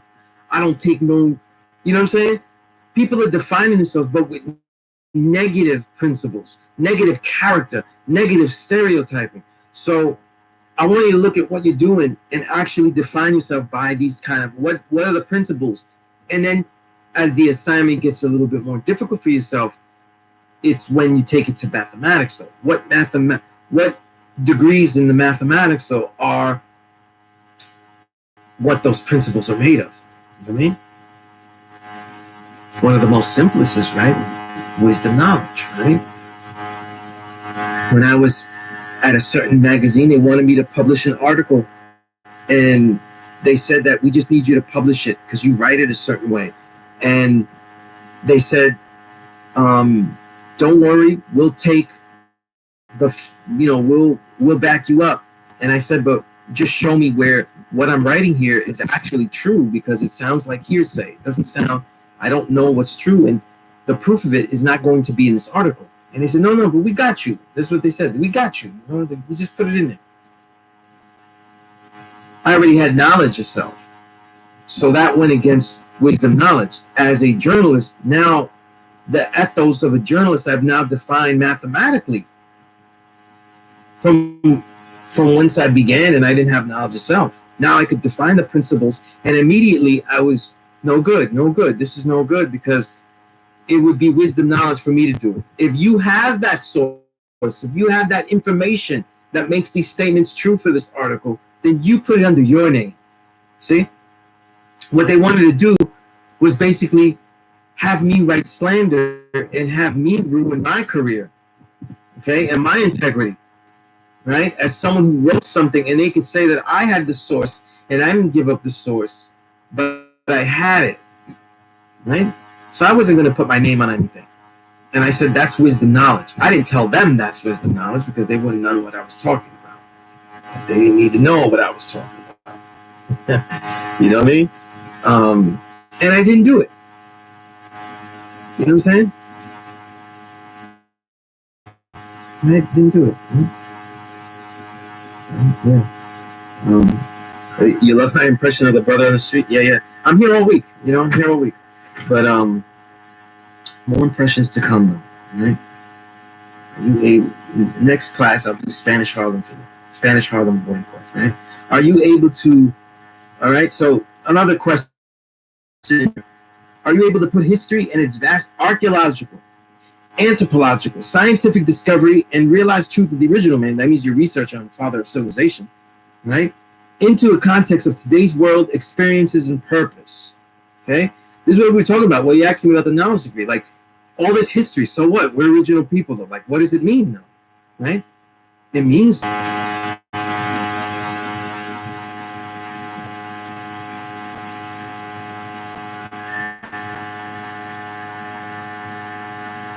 that's right. Wise ruler, peace to the God. Yeah, yeah. You're using right, you know. But it didn't work because I left. And mind you, it was one of the three majors. So you know, and for those that know, I was at all of them. Made the double XL, Vibe, double XL Source. I was at all of them. So it was one of those. You know, right? You should have an enlightener, Dwight Green. Dwight Green, look up in the chat, find my email, and email me, and we'll discuss it, and I'll give you some information. Okay? We'll find out where you are and all that kind of stuff, and we'll build from there. Okay? But right now, you can learn something here. Okay? In all of one's observations and studies, is one experimenting with the development of their own original and creative relaying of their most profound thoughts as an understanding with a usable wisdom and a foundation of knowledge to support it. That's a big ass sentence, right? What I'm saying is that with the things you're learning now, are you making and turning all this into creative endeavors? Are you creating something? It's such a big deal with me. But to take principles, to then see the principles, is to see them in mathematics. But to actualize them is to actually create things. You know what I'm saying? Is to actually create things, right? So if you don't do that, you will be in despair. Right? Email me, Dwight. You know, after class, you don't have to do it now. You know what I mean? But you know, let me know about your journey and stuff like that, and we'll build. You know what I mean? We'll build. In all one's observations and study. Okay, I read that long sentence. This latter question is the essence of one's equality shared with self and all. Okay, so let me try to break this thing down a little bit. One experimenting with the development of their own original and creative relaying of their profound thoughts. That's what creation is. That's what creating is. You're experimenting with the ever-developing ideas and thoughts that you have and putting them into some kind of vessel, right? Where it could be usable to share your ideas, you know what I mean? And are you even taking that daring, you know?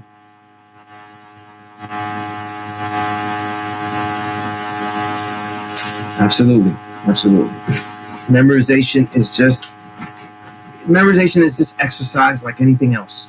You know, you gotta put the work in. You know, you gotta put the work in. Right? All right, so that was question number 6. Principles seen and developing through actualization. Seeing the principles in mathematics, and then are you living them out? How are you doing this? Are you being able to do this, right? And that's a question you should always ask yourself. Number 7, the God number. Creativity manifesting or consciously developing. Is it not obvious that the creator of all is a student and experimenter with all forms of creativity? Yes. And is it not vital that the knowledge is useful information and wisdom, tools to apply that knowledge, are best merged in a personal understanding whose cultural product is creation? Yes. This is perfection. Okay? To be able to take what you're learning, to be able to take the tools of learning and actually mold your understanding into something that is original. Okay? Feel the freedom to make things and indulge in all the arts. Engage in them. You know what I mean? All right? Just taking a moment. The hydrogen into helium, yeah. Right? So I said this. I said creativity is the resourcefulness to mold thought, expressing a vision of righteousness to those who have yet to truly see it. all encompassed with an imagination to beautify the truth as the living garment of Allah. Okay, it's kind of an aphorism. Okay, I think, and I pulled quoted it in the plus lesson because it's from one of my books that's yet to be published. All right. Number 8, inner self communication. Okay, and I think if it's not here, I'll give you a restate that exercise. Self communication. Does one ever notice the bond one words to themselves? The bonds that no one hears and only could be punished from the self. One must master the way one speaks to self. How are you speaking to yourself? Right? That fear and limitation are not the conversations immediately indulged. Are you making sure that fear and limitation are not the conversations that are indulged? Right? You're out there doing stuff, you're out there working out, whatever it is. Are you insulting yourself? Right? Is that your mind process? Like you're doing something, yeah, you're such a piece of shit. You know, like all of that. What is your inner dialogue, really? Right? That one approaches all issues with a compassionate equanimity, right? And calls up his vigor to succeed at every moment with a resolute calmness and peace to judge all its remnants mathematically. Equanimity is the ability to see things and judge things without emotional attachment to it. Okay? So it's a way of having compassion, but also being disconnected from the emotional release of compassion, like making a decision just on it, but still understanding compassion and still having compassion in the way you deal with things, right? Are you doing this though? Are you looking at yourself this way? You know? Does one notice a shift in their personal speech when they are in preparation? Do they notice a shift in this personal speech in performance? While sharing the essential result of communication with others, how does one think and thus act when receiving and giving? Right? You have to be aware of yourself at all times and all interactions. And that's what that means. And starting with your inner self communication. All right, number 9. Okay.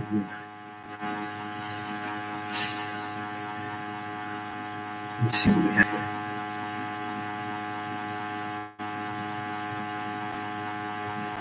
All right.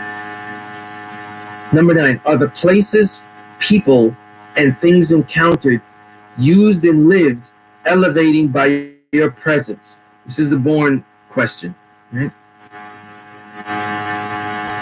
Yeah, it happens all the time. You know what I'm saying? Right? I know. When I play basketball, I'm a terrible shooter. So as a kid, I would shoot, and I'd be a streak shooter. I just cared about imitating Isaiah Thomas, though. So it was all about. I was just doing dribble moves, and with every shot missed, my self-dialogue became worse and worse, and that definitely didn't help. You know what I mean? So these are things to think, you know what I mean? And also, by the way, sometimes the inner dialogue when you're performing something has to be not there.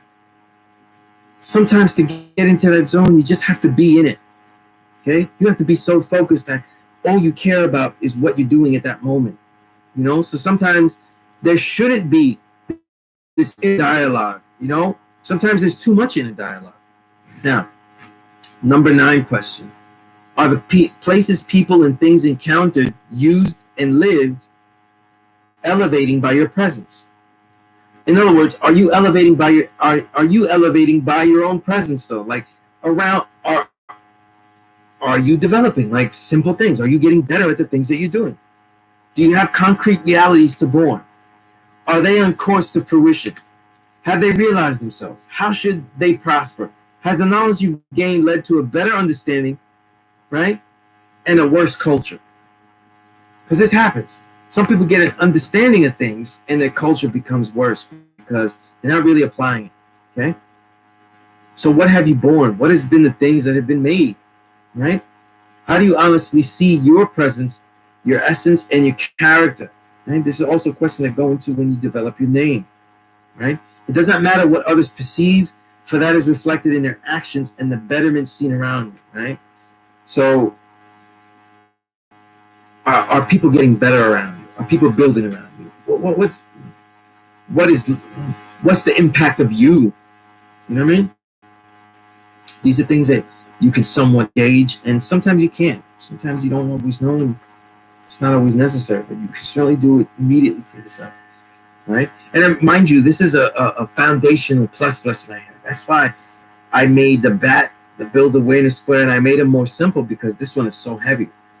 Now the last question. This one is the longest one. The knowledge add-on a cipher one, right? The 10th one. How to prioritize the judgment of all these prior inquiries, these questions, to prepare the proper performance of an ever-constant justice. The answer to this is the writing of one's history. Prioritization of all things is the hidden measure of success for the well-rounded God on earth. Okay? I've always felt that to really write your own history is really about having first having a skill of prioritization. Okay, because writing our history is really just things that are being done, that are being lived and done. And if you can't really prioritize, then you don't have any way of ordering anything. And remember, history is just the order of happenings and events, right? So it shows a powerful understanding of the judgment of self, allowing one to build in the most profound manner, that is prioritization. Justice is the activation of judgment, okay? People always talk about justice for this, justice for that. What have you judged of yourself? And then how do you live that out? Note that rewards and punishments should not be the finality of narrow desires and broad failure, for they are totally useless to the true and living.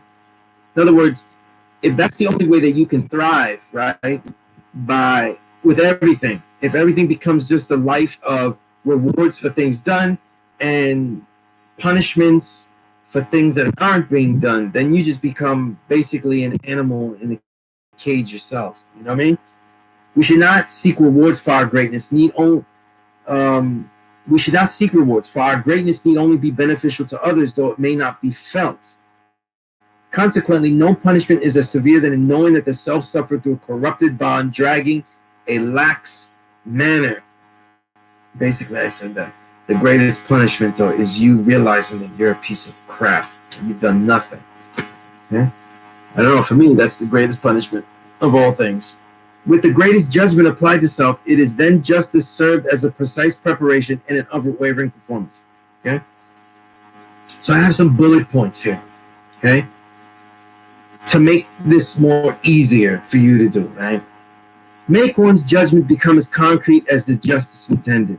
Okay? Sometimes we want an outcome. We want justice to be served. We want to become this. But we don't make the judgment of what we are right now very detailed. Like, why are we in this state right now? It's not very detailed. That's what I mean. So having both as concrete as possible. Make viable plans for development. Sometimes people want the plans of execution. Okay? Only by people that don't know us, though. Only people that don't know us consider us Masonic. Okay? Masonic has levels, and shit, I'm giving you everything, so I don't know what levels, though. You know what I'm saying? There's no offerings to me, okay? Offerings of kombucha and vegan items. I don't know. There's nothing Masonic, you know? But, because nothing's kept secret, you know what I mean? Everything is taught to you to the best of our ability and to the best of our judgment that you could use it. You know what I'm saying? All right, so set goals for growth of knowledge and expression of wisdom. Okay, let me detail this. The first part makes sense, but not the second. Set goals for the growth of knowledge. Okay, that makes sense, right? Make sure you read these books. Make sure that you study these things. But when I said set goals for the expression of wisdom, okay, that's what this is part of the classroom work. Did you know that? When you go up in my classroom, you go up in front of me and you quote the said degrees. This is you setting goals of the expression of your wisdom. Okay, this is you preparing the ability to say what you truly are and what you intend to be and what you intend to share the right way. So this is you practicing. Okay, all right. Concentrate on detailing one's understanding in a living context. Okay, in other words,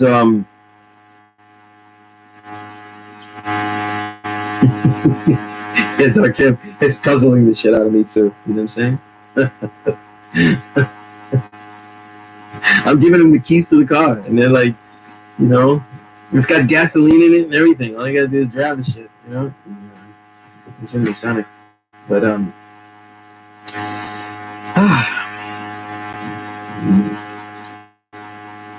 not the weirdest question I've been asked, but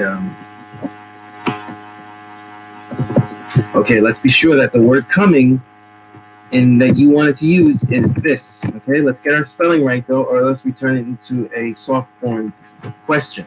Okay, the concentrate on detailing one's understanding in a living context though. Okay, what is the context of you using this? I want you to always be thinking about what you're using. Like, what are you doing with stuff? Okay, right? What are you doing with the things that you're learning? Okay, even the things that you want, like the things that you want to be, the things that you want to do. Why? You know what I'm saying? Like, brothers, they want to go, oh, I want to be a rapper. I want to be this. So, you know what? Percentage than not. Because everybody wants to be a rapper. It's actually a larger percentage of my students in all these years that have realized that that's not, after they learn, that's not really what they want to do. You know what I'm saying? So you gotta be careful. You know what I mean? And really detail that. You know? Yeah, real hip hop. Don't be upset about asking a question and stuff. You know, don't worry about that. You know? The best part of one's own judgment should be analyzed for these like methods to become universal in one's ways and manners. All right. Note the worst part is the useless cliche that will not accompany you. The poorest aspects of one's judgment are often fatalities of time. Okay, let me break that down. All right, kind of using the best part, worst part, poor part concept. The best part of one's own judgment should be analyzed for these like methods. So when you judge something and you've seen something useful, try to apply it to all the other endeavors that you do. Okay, because sometimes this way of doing things that you've been successful in, if it's right and exact, not harmful to anything or yourself, can be the nature by which you do things. Okay, so for example, the rigid methods of goal setting, the rigid intensity by which I train is also something that I apply to the way I read and to the way I write. So I train most of my training, I train till failure. I also write till failure though. Like I write until the hand isn't working well enough or I can't really compute things anymore. You know what I mean? I when I have a lots of time and I'm reading, I read until I cannot absorb anything anymore and I can't really read and comprehend anymore. I go all out because I found that these methods work for me in one area. And so I've applied it to other areas and found success. This is what I mean by the best part of one's judgment. The worst part as the useless cliche that will not accompany you. Sometimes our judgments of ourselves are nothing but useless cliches of what we think we are. And they're usually ways of allowing us to continue to do stuff in a poor manner, but gives us excuses. All right. If you're really about this, you're going to note those things and throw them away. Okay. The poorest part in this aspect, the poorest aspects of one's judgment are often fatalities of time. Okay. I found that for most things, the poor part in everybody's judgment, though, is their poor uses of time. Okay. If there's anything that we could be learning in this quarantine, though, is that one thing is that time should be flying for you right now. Like during this quarantine, though, the days to me are flying in certain parts of the day. You know what I mean? And the more I build, the more that they are because I'm putting more goals for myself. So I don't achieve any of these goals. I have a whole list of goals that I write in my calendar, and there hasn't been a day where I achieve all of them. Not one day. And about maybe a large list of them, like maybe about 10 or 15 certain goals have to be achieved every single day. And that includes things like the reading goals, training goals, particular writing assignments goals, like the books I'm working on and things, right? editing goals, the books I'm editing, right? So, supreme wisdom. Supreme wisdom. What are you talking about with supreme wisdom? Because supreme wisdom is either some book I don't know about, or it is the Nation of Islam's supreme wisdom. So I don't know what book you're talking about. Rakim's book, obviously, you should read. It's a great book. And the jewels you should be getting out of that book, though, read my review on it in the 5% Media. But if you're interested in the nature of a great creator who has created great monumental works, and to see how he created them, that's what you're reading for. If you're reading it to get knowledge of self, you're making a little bit of a mistake. Okay? If you're reading it to get insights of how someone else sees the knowledge of self and of great stature, then that's a good thing. It could be useful. Okay, 2 more bullet points in this last question, progress question. With this judgment, let justice be served in the carrying out of a swift and changeable plan that lives perfection as time used righteously into one's benefit. The key point in there, right, is the swift and changeable plan. If a lot of times people change the goal instead of changing the way the plan is carried out. You know what I mean? If the goal that you were setting is still right and exact and still massively useful, then just change the way just change the way you do it. Big mistakes is huge. That's all I've told. What's the mistake? I'm so slow. I forgot what I said was a mistake. Oh, if you're using Rakim's book definitely. Yeah. Honestly, I tried to be respectful when I wrote it, but there was a lot of things that he got wrong, and that's why I wrote a 3,000 word piece on Rakim's autobiography, and I decided to put that in the 5% Media's page, because a lot of people read that and think that's what the knowledge of self is. And it is, in the fact that it is his interpretation of this knowledge of self. But he never went through the process correctly. So he made this would be like, to me, it's inspiring because he made incredible things. He really pioneered MC techniques, writing techniques in the music. And he got this shit all wrong. Like, he got so much of it wrong. And I build on his main super build, which is divine universal consciousness, and that's really just mystery. It's a mystery thing, a mystery thing, a mystery place, and that's not what we teach, though. So these are his interpretation of that. If you read it and you say, look, I deal with that, then all praise is due to you. That's not what we're taught, though. That's still a mystery, so. But anyway, if you want the detail of that, it's in that piece, though. But if you want to know how he created some of the most important music in all genres, essential classics, top tier classics, then you got to read the book. You ought to read the book. All knowledge of self is inside. Remember that. What's the pit?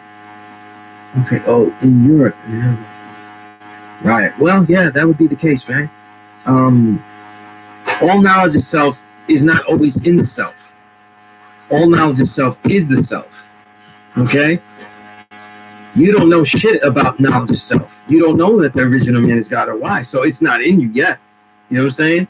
It is you. And that's what I mean by education. Education means what, right?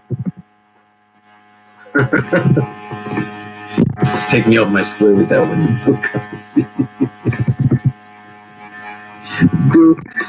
Bill Cosby. Yo. Damn. Educari, the Latin root is educari, to draw out that which is within. When you learn the knowledge of self, you're drawing out that which is within. In other words, the knowledge of self is being exposed that is you. But it technically, you don't know it. You actually don't know the knowledge of self. You know what I'm saying? Right? It's one of it's one of the tools that tells it to you. Just, you know, like, right? It gives you those facts. Right? Last sentence here, last bullet point in this last progress question. Justice served is when one leaves the day to rest, feeling accomplished. They've been able to study and research, explore and live life, and create in a state of leisure. You know, I use that term, the state of leisure, because I'll give you some background on that little tangent. In Aristotle's metaphysics, right? You know, because Aristotle was the great plagiarizer of the ancient Egyptians and Kemet, when they raided and made the Library of Alexandria, which is really in Egypt, and stole, and he plagiarized those books. He had written in metaphysics that when Egyptians came with mathematics, when they with the discovery, this is pretty much a near quote here, with the discovery of mathematics, the Egyptians went from the inventions of necessity to the creations of leisure. Now, it doesn't mean that they were relaxing leisure. It means that they were creating things that were not necessary for their immediate survival. Okay? So when I say justice served is when one leaves the day to rest feeling accomplished. If you're going to sleep accomplished, that you gave it all you had and all within your power, then that's what good progress is. You may have failed as far as your efficacy. You weren't efficient. You were a little sloppy, but you gave it all you had. Now all you have to do is really work on the building blocks and building from there, because now you have a good set of mistakes, which means you have a good forum of moldable lessons. Okay? Right? So that's what I mean by that last sentence, though. You know, how you go to sleep every night, though, is a valid judgment. Okay? I want you to have the metal, right? The strength to look at yourself at the end of every day and say, did I really achieve what I was supposed to achieve?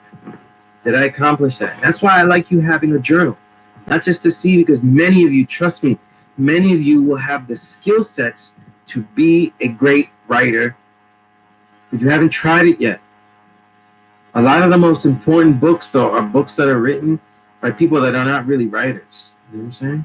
They become writers. Okay? The first thing that a writer needs is understanding.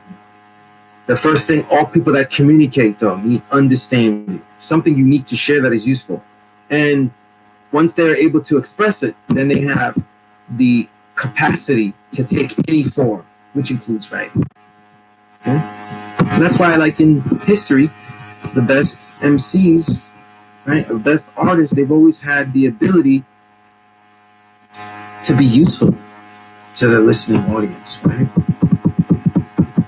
Even though we, you know, the honorary 5% of Rakim, there's no doubt that his records were absolutely useful and, you know, monumental, you know, and incredible. Right? Okay, all right.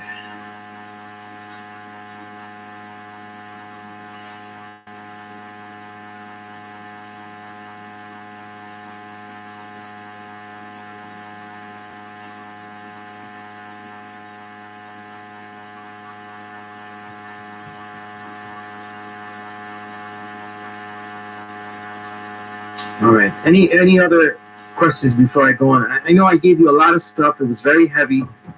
I want this to be something you rewind to. I want you to be aware of how you're doing things, how you're deciding things.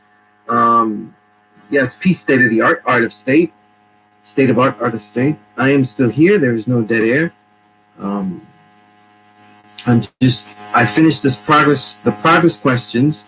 Go back, get all of them. If you find that, you know, they're able to charge you and you could use them as a guideline to build, then, you know, use them, you know. I didn't get to build, I don't think I actually did build on meditation. All right, so give me 1 second to just copy and paste some of the things I discussed.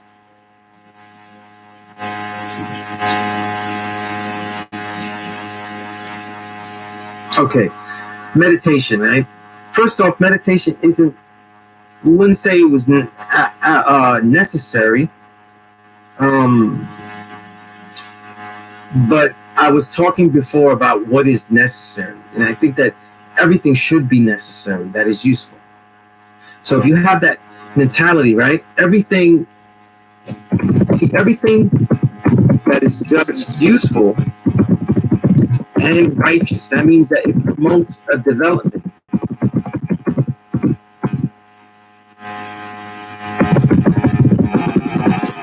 Writing this down of self, and I spelled everything wrong. You know, it's one of those things. You know?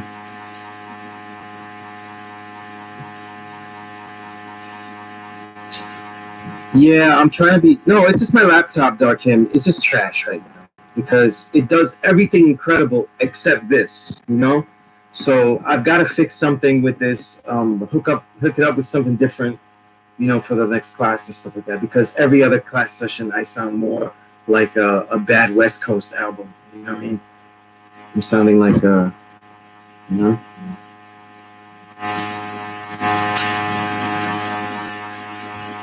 All right, so everything that is judged useful and righteous, everything that is judged useful and righteous, right, should be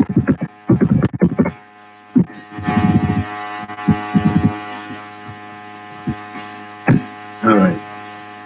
So everything that is judged useful and righteous, though, that is promotes a better development of self, should be implemented. It means it should be necessary. That's how you should look at things. And then when you prioritize, then you say, I don't have time to put that in there. You know what I'm saying? Yeah. You know, I don't have time to do this right now, but it seems really important, right? But you shouldn't just be saying like, hey, is this necessary? Meditation certainly is useful. Now that goes to meditation. Meditation is certainly useful if people know the basic foundation of it. Meditation is not something where you're in the lotus position, which most people can't do. You know what I'm saying? And trying to reach nirvana or some higher level state and trying to say this is the piece of shit me, I'm trying to reach the enlightened me. That's none of that. And I don't even teach that. Right? Meditation, though, begins with being able to sit calmly in a correct positioning, sit in a chair, feet flat on the ground, right? Perfectly straight, back straight, breathing well, use the complete breath that I've showed you in the previous classes or in the book that you get from me. You email me The Science of Breath. Using the complete breath to make a pendulum of concentration, right? And focusing just on the breath and then letting that go as you master it. And the major aspect of meditation with the mind is being able to let thoughts go. You cannot erase your thoughts or stop your brain from thinking. You cannot stop your mind from thinking. What it is that you're in meditation, the immediate quest is to let thoughts go. Being able to just let thoughts go. Not sitting there and meditating about what you're going to do. You know, when people go, I'm going to meditate and think about what I'm going to do in a day. You could do that, but that wouldn't be the ultimate major aspect of what meditation really is. You know what I'm saying? Especially if we're talking about like from the East, whether it's from the Chinese that deals with Qigong or Buddhism, or we're talking about the Hindu yogis or whatnot, right? And Johnny Ray Vega, I need you to explain that expansion and contraction alpha state. That sounds crazy though. That sounds like a superhero thing, you know? When I meditate, you know, like I expand and contract in my alpha state. You know, that sounds real crazy, cartoonish right there. I kind of like it though, but I don't know what you mean.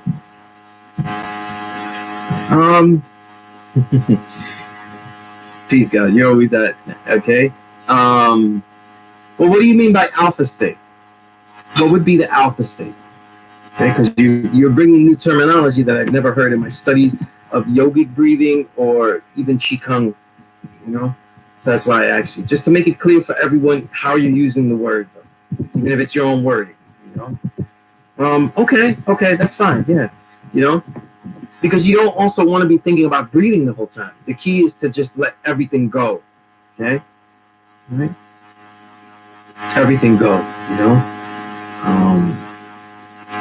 So when you meditate, that's all you have to work on. Make sure you're breathing correctly. Do that complete breath in the pendulum. Nice, smooth pendulum swing.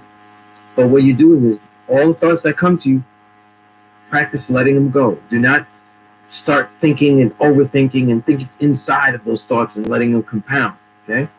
Just learn to let them go. This is hard to do. It takes years and years, to do.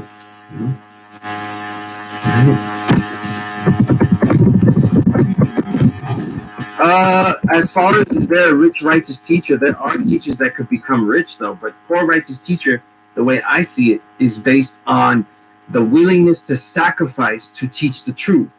Okay? So I don't look at poor as an aspect of a monetary idea in that lesson. Okay? Certainly, if someone has, no matter what we say, in this capitalistic society, there is a level of monetary wealth collecting, right? When you get up to billionaire status and or beyond, that righteousness can no longer be achieved, okay, to reach those levels, okay? Devilishment has to be engaged with to reach those levels or sustain those levels, okay? There's just no way around it, okay? Because once people reach levels of wealth, then you're actually impacting the balance of all wealth. You know what I mean? So, if you're talking about rich, like filthy rich, like billionaire and some, this is something personally I don't bear witness to because I have not seen that in my studies of economies, right? And in this Western world.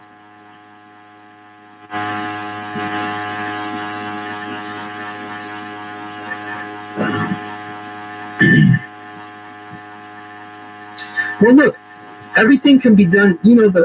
I appreciate that. We can always do that. But we can do that now. The incorporated minute of mindfulness, right? Look, there's nothing to actually do.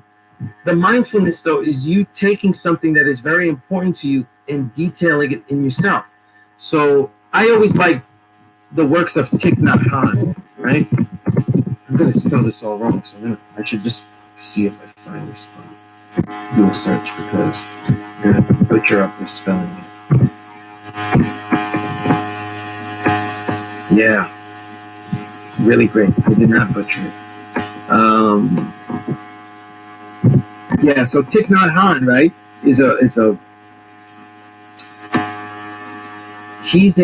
Vietnamese Buddhist monk, and he's written a lot of books, right? And he probably writes some of the most useful books about mindfulness. And he has an exercise that you can all do.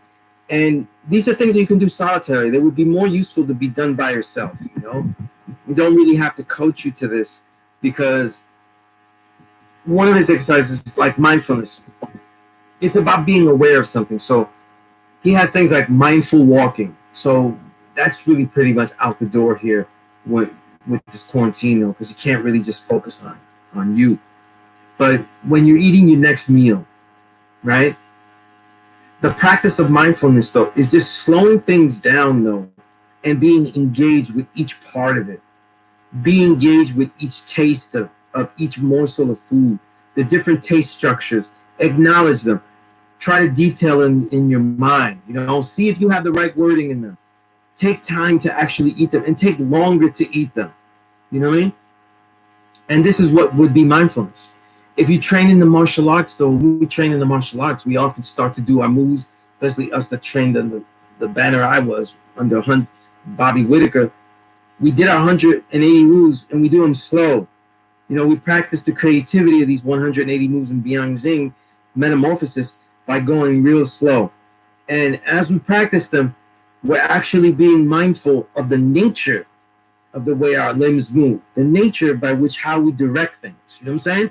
And it just really is about slowing down and having a greater appreciation of the awareness. And you can do this with everything, and that's the whole point. You can do it with music, though. You know what I'm saying? You can actually listen and try. Did you ever hear how many people listen to a hip hop and actually listen, trying to get every single line? Most people don't do that, and that's why it's probably the most misunderstood music, like, or wasted music. Or when you listen to a song, are you trying to listen to every single drum sound, right? Listen to not just the way it goes, but the way it's arranged, the way it's used. You know what I mean? And you can do that with, you know, any genre. You know, jazz is a great place to start, right?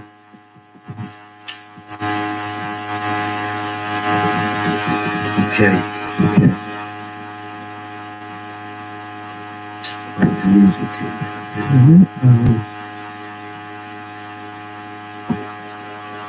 See, the thing is about currency, right? When you say righteousness, no need to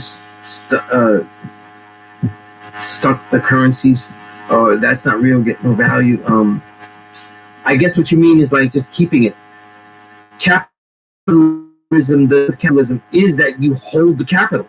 It literally only has value if you take all of it. So you have to dam it and only allow it to circulate in a small dam. You know what I mean? That's why black communities, we lose all of it. Like black and brown communities, where does our money go? Like it circulates and then it leaves, right? What I studied was what we call Biang Xing, which is metamorphosis. It is Shaolin Kung Fu with the core of it being Wing Chun.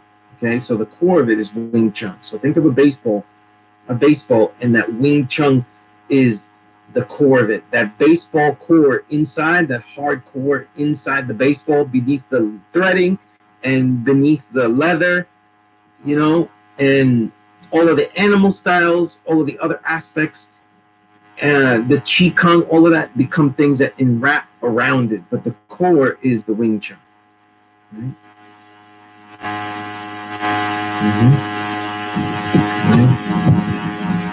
Well, the currency, right? Peace, God, Shabbat, peace, Shabbat. The currency only is energy, though, if the money is in a society where it is circulating, and then it becomes current, right? It becomes a current. It runs like a current, so they call it currency, right? Well, our communities aren't really running as currency. Right? They're not really currency. You couldn't even use that word. I do that with Coltrane and Mingus. Oh yeah, you know. By the way, since we're talking about Coltrane, everyone, since we could put some musical homework though, everyone should go online here and listen to Coltrane. All right, Love Supreme.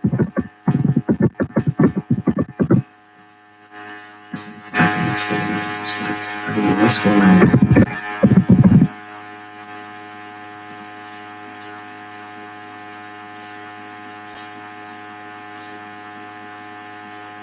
Right, so everyone should listen to A Love Supreme at least a couple of hundred times, and they should also, you know, because talk about helping us. I love like something. Just love those albums. Something to, you know.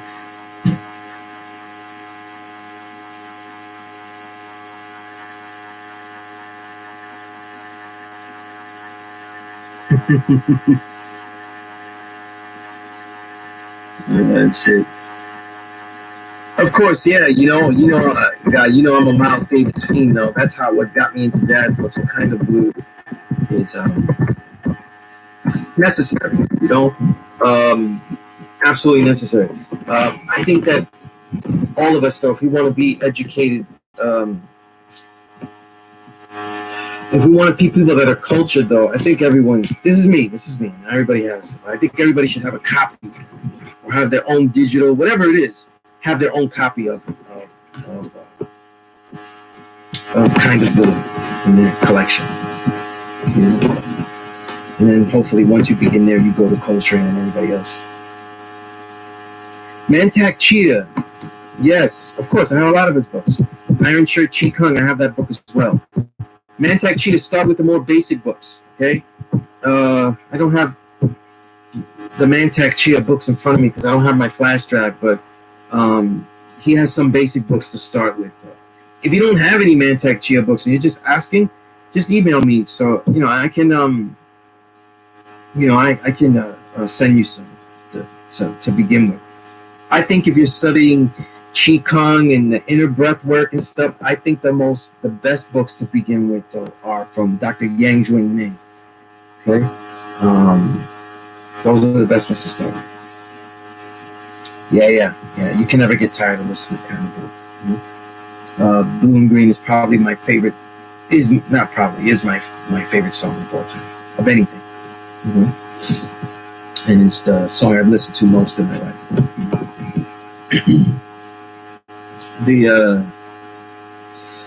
Okay, we have a half hour left, so I'm wary of starting something very, very long and intense.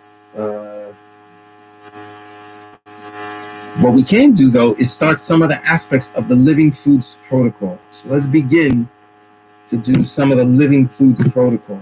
Okay, so what shit you guys are eating? Okay.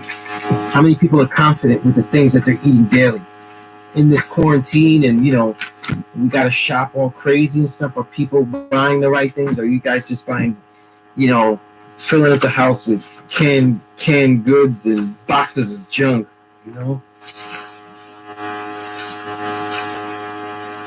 I won't get through everything here, but we can get through some of the things, and then the economy of application, though, we can get into that.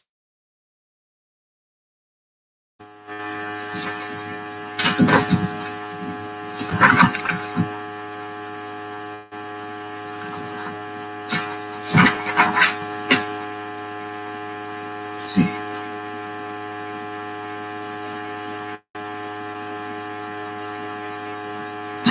Shamel, any particular name of what? Of what? What particular name of thing that we should be doing? I don't know if we're talking about jazz or we're talking about something else.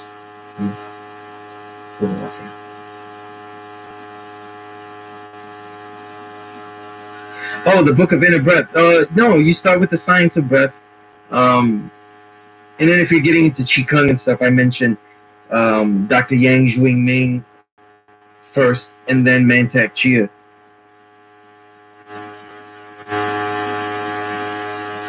I gotta tell you, Supreme Scientist, because of the training I do and stuff, I don't really take extended fast.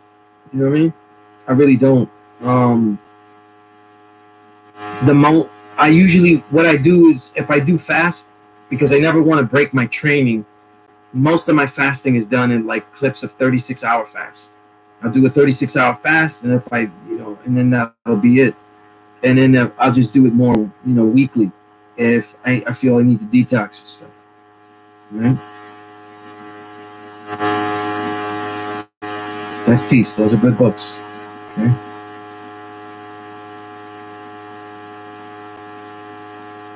Okay. Well, we could always get rid of the Oreos, though. We just do better. There are better treats than Oreos. You could go. You could get like, for example, if it has to be Oreos, go to Trader Joe's and get their Oreos. They'll have better ingredients than the actual Oreos. That taste the same.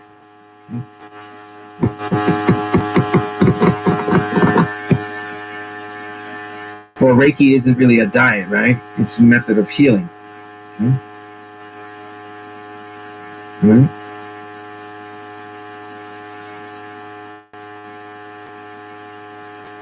So let's talk about diet.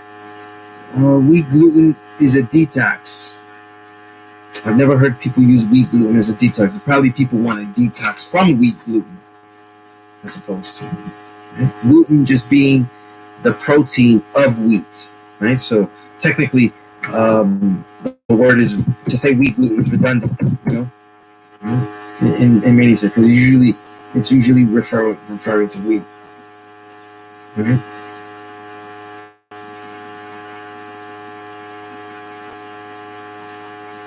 All right. Okay, so. Oh no. Okay, so the basic health protocol sheet. This is a plus lesson I wrote about the diet. Okay. Individual health goals. How do we think about our health? These are things you have to ask for yourself. These are personal questions. I cannot tell you what you're thinking. How do we think about our health? Whatever is offered here is for you to take the best part out of what is completely right and exact to the best of my knowledge and understanding. That's my disclaimer because I am learning every day. Okay. In fact, I have edited this thing countless times because I've learned more and more. You want to research, see what is true to you, and make a decision of how healthy you want to be. Okay. There is no level of health that you cannot be at. Okay, let me take a break here because everybody's talking about acidity and stuff like that. I wouldn't judge my diet just based on acidity. Okay, I would rather have you judge your diet on a more complete measure. Okay, because it's not a complete measure. There's a whole bunch of things that your body needs though, and just judging a diet based on acidity levels is just one small part of it. Okay, you want to be able to judge the protein levels. And this is why I call it a living foods protocol, because you should be judging what in the diet is actually living. Okay, so you don't want to just judge the acidity of things. Okay.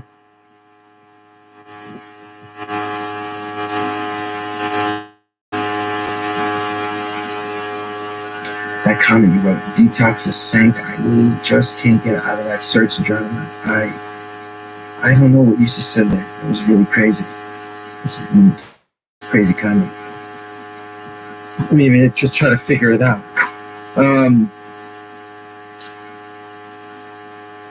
There is no level of health that you cannot be at. Think there is a limit, and all the natural in this society, supernatural abilities of the original people are thrown away. Whatever I share here is what I consider to be the ideal, and any research and references are available upon request. Again, receiving the whole truth. Do all within your power to actualize, live it out, what you have decided is best for you. Okay? All right. Okay, so the main thing, how does this all start though? We start actually with the mentality of the diet, right? As we built before, the mentality of the diet is most important. Why do we eat? What particular reasons will we eat for? This affects what we eat eventually. Knowing your priorities in eating is crucial. Again, talk about priorities. Okay? The way we eat begins with why we eat. As the Honorable Elijah Muhammad spoke in How to Eat to Live Book 2, he noted that one should eat to live and not live to eat. Ultimately, the reason to eat is in the need to gain energy for all the things we need to do, want to do, and would like to try. For this, we must be healthy inside and outside of our body. Okay. Now, probably just go through mentality of the diet, though, as opposed to a lot of the things that you would eat. Okay. Because it's a big deal. If you know the mentality of your diet, then you can do anything. Right. A crucial component of our reasoning on eating is in our likes and dislikes. Okay. This is the main thing. I can't stress this enough. Our taste buds seem to tell us what tastes good or bad to us. Rather, the reality is we have denatured them to acknowledge structure in a simple way and taste by basically two extreme measures: soft and sweet, soft and sweet, or salty and crunchy. Our taste buds at their highest levels are designed to decide what foods are most useful to us. For instance, we will be more inclined toward oatmeal when our bodies need a higher level of quality fats, or the green leafy vegetables, legumes, all of the bean family, when we need protein and specific phytonutrients. Phyto meaning plants, right? Look, and take a side note, because we talk about mentality, so this extends way beyond diet. You're not going to get anywhere with having a real great understanding and really being an expert on anything, or really being usefully creative with things, if you don't master certain areas. And in mastering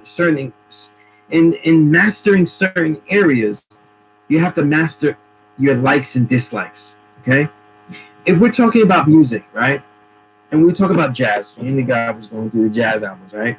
You realize that some of you might say, okay, I'll get the Kind of Blue, Love Supreme, and Black Saint and the Sinner Lady.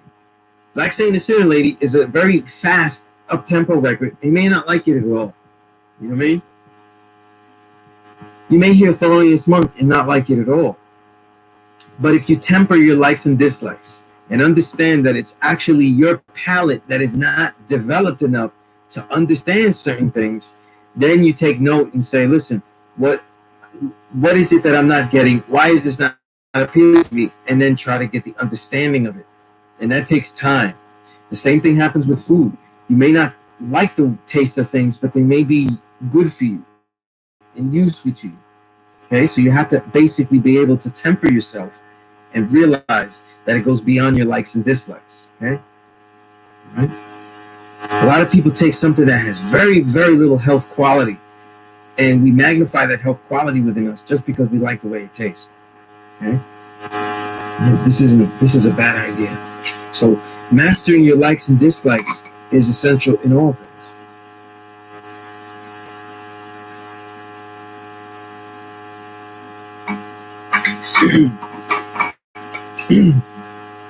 But let's see. Also too, right? Sometimes the usefulness, we're creators, right? We create the universe. We create things. Sometimes when you devalue everything by like and dislike, oh, it's only valid because I like it or I dislike it. When you look at the world through likes and dislike, you also take away the reality of all things. All things are created, so all things have levels of dislike and like to them. Doesn't mean that they aren't real. Okay? So sometimes we don't see the profound aspect of pieces of culture, pieces of art, even pieces of literature that have information or not. Our own like and dislike could be used as a dismissal of things. Okay? This is something to take note of. Right? You have to master your likes and dislikes in all things. Okay? Don't always trust them. The major manner in the diet that one should have in eating is mindfulness. See, it's already in the plus lesson. See? You students are on point here asking me about that. We are not a free people if we cannot control what, how, and why we eat. Okay? The one thing we must do, see, this is what I meant though when we talk about vaccines. We're all worried about the vaccine being made for us to take it. But what we can do and what we can control now though is exactly how and what and why we eat certain things. The one thing we must do, eat, we know nothing about, seeking only to pleasure ourselves through it and never seek how we engage in it, honorably, humanely, and in an enlightening way for ourselves and others. Note that we also think this way of rest, sleep, breathing, and sex/love, okay? In other words, we're not really thinking in all these important things, sleep, sex, breathing, eating, we're not really thinking about how we're engaging in these things. We're only thinking of an end game of pleasure, right? We're only sleeping when we're really, really tired though. So what happens is that we sleep badly and we have a day of weak energy and sleepless wakefulness, you know? We're sleepful in our in our waking state because we're not really concentrating on doing these things properly. Okay? So start planning these things. The diet is not a good diet is not going to have an effect on you if you sleep terribly. Okay? So you have to gauge how many hours they're going to be useful for you. You should think about those 7 to 8 hours though and see what's your perfect timing, how much hours of sleep, and really have the respect to develop a sleep routine. It's all important though because people train and they eat the right foods, but there's always some variable that they're not really taking care of. Okay? And if it's not the first introduction, if food isn't the first introduction to discipline, it's certainly one of them, right? Now, in dealing with the proper diet, one is more and more becoming the educated consumer, right? Explore the health food store, studying why certain foods are actually in the store. Study the nutrients and ingredients and find out what is normally not in what you eat. Many of these ingredients left out of health food store products and those included hold some of the keys to better health. Okay. Now I wrote that there because I became a vegan in 1996. Okay. The only thing I had was to read the labels of health food stores. I didn't have books. I didn't have people that I knew that actually were vegan or any of that stuff. Man, I was just doing out of mainly rebellion and realizing that everything was no good for me. So I'm just not going to eat anything, you know? So I was defined by what I didn't eat as opposed to what I did eat. That's the problem. You don't live too long, though, when you only define yourself by what you eat, by what you don't eat. You're not getting much eating, right? So when you decide, especially with veganism, when you decide to actually get rid of certain foods that have simple nutrients, in other words, your meat and your dairy will give you lots of protein, lots of nutrients easily in basically a ball of hell, okay? But it'll give it to you immediately, right? So what happens is, what you want to do though, once you become a vegan, is like, I can't eat this, I can't eat that, I got to read this, I got to make sure it doesn't have this. What happens is that you often is, and it was the case with me, is that you become, emaciated, right? And what you're forced to do is, the better you eat, there are more things that you don't eat. So now you have the responsibility to become an educated eater. You have to be an educated consumer. You have to know the products. You have to study the products. Every time you buy products that you love and that you continue to use, you have to keep reading the ingredients, okay? Right? Because these companies will fool you after a while, right? And they switch ingredients up on you day and night, right? So, eliminate the mystery of your diet. Studying the feeling of all and each food in your body, understand the effects of food to your organism. A lot of this is theoretical and feeling in the beginning, okay? So don't just delete foods from your diet. What I want you to do is, if you're eating certain, obviously we start with the pork and we immediately get rid of that. So we get rid of pork and all of its variants, right? Excuse me. Now what you're doing though is, now you're looking at the foods that you're eating, whatever, however good they are. But now you're trying to remember them, right? Yeah, damn. Yeah. Especially now, man. The health food store, they got all types of stuff to get you. You can become a fat vegan, man. It's possible. Back in '96, you couldn't be a fat vegan. Man. Those treats tasted horrible. But when you decide to get rid of the pork, say I'm the true and living God, and you decide to get rid of the pork and stuff, let's say now you just do that. Now you're dealing with the rest of your diet though. The truth is, a lot of it could be junk too, right? And if you're eating pork though, probably the rest of your diet has a lot of bad things in it already too, because if you ate pork though, it's not like you had any discretion, you know what I mean? There's other things that aren't going to be good for you, that aren't healthy and long lasting. So now we look at the other thing. So what we want to do is, though, you want to feel the way foods go down. So you want to eat certain foods and take note of them.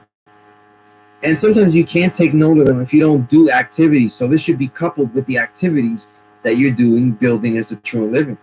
So let's say you start to eat certain things, right? You eat a bag of chips and eat this.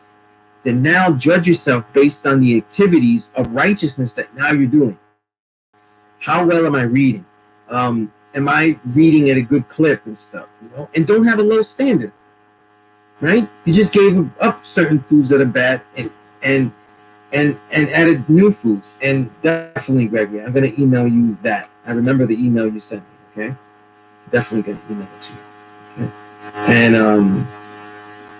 I just have to rework it. It needs some reworking and stuff, and that's why I didn't email you the copy. Okay, some of this has to be reworked. Okay. So what you want to do though is basically have an awareness of how foods feel when they go in your body. Do they make you feel heavy? Do they make you feel a certain way? You know what I'm saying? And you want to be in tune with having real taste buds and having a real body feel. Okay. Mm-hmm. And a lot of that can happen quicker if you start to train. So train, you're thinking like, well, what do I eat as a pre-workout meal? Well, I can't eat something that's going to fill me up and be wasteful, because then I'm just going to be like, feeling like I'm going to throw up, or, feeling terrible. So now you start to think like, well, what is a quality meal? I need something good and strong to lift and to run, So I need complex carbohydrates because I want to run a lot. I want to expend energy, but I also need something that has good protein, but it's not going to make me feel heavy, and I can lift well. How much earlier do I eat it? You know what I mean? These are things you have to figure out. Everyone is a little bit different. You say you eat a pre-workout meal 30 to 40 minutes before, but that doesn't work for everyone. Like for me personally, I always train fasting. Like whatever my meal was last night, the next morning I won't eat anything until I have trained. So even if I decide to not spend the morning training and do some reading or writing, I'll train in the afternoon. I still wouldn't have eaten. Okay, so I always make sure that I tend to almost always eat, have a fasted workout. You know what I mean? So that's really the what you're trying to do, trying to gauge how foods feel in the body. You know what I mean? And listen, if you mess up and you have some food that you tried to exile, even if you mess up and have pork by accident, then do the analysis. Don't be upset. You made a mistake. Do the analysis to see how it feels. I want you to remember how badly that feels. You know what I mean? You're making me ask me to read that shit and be more careful. Right? But when you do this, chart how well you perform tasks after certain foods. Reflect on how a comfortably eaten meal propels your activities as opposed to a quickly rushed meal. This is something that to me was the greatest understanding of how to eat to live, by Elijah Muhammad. Oh yeah, of course, liquids are always part of the diet. I always wake up and drink at least eight ounces of water immediately. You know, I brush my teeth, drink the 8 ounces of water at least, and then I like to drink a yerba mate tea, and that's how I train with. You know, I train with tea. You know, right? But the pork by accident moment. I don't have a pork by accident moment, but a couple of years ago, though, I did have some that was given to me that was vegan and it actually had chicken in it. I didn't even know the texture of chicken, so it just felt weird and stuff. And I swallowed some of it and I took it out of my mouth. I was like, "What is this?" You know, because tofu and soy meats don't have that texture like that. And I was like, "What the hell is this?" You know, and yeah, it got me. You know what I mean? But I just keep detoxing. You know what I'm saying?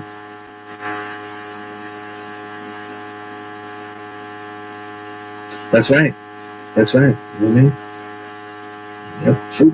Fruit Loops and whole milk. Yeah, that was the breakfast as a kid too, man. You know? Trace these feelings back to exact foods. So one of the things is like if you can't get rid of foods, but you feel like that for you, then what you do is you get rid of certain foods and say, for this week I'm not going to eat any of these foods, but I'll still eat these foods that I want to get rid of. That way you could do a good test on them as they feel. That way you don't have to like get rid of let's say all 5 bad foods, right? You get rid of like 3 of them, get rid of 3 of them and then see how the other 2 feel as you eat them at different times and see how they affect you. You know what I mean? And then you could prioritize the levels of how you get rid of the bad foods. You know what I'm saying? What's easier for you? What impacts you the worst? You know what I mean? Right? Because maybe some people, dairy impacts them worse than, let's say, beef, so they want to get rid of the dairy products first. You know what I'm saying? Or vice versa, right? Yeah, man. You never know. Yeah. Then match your diet to your lifestyle goals. This is what I was talking about. How much do you study, read, write, build, create, share?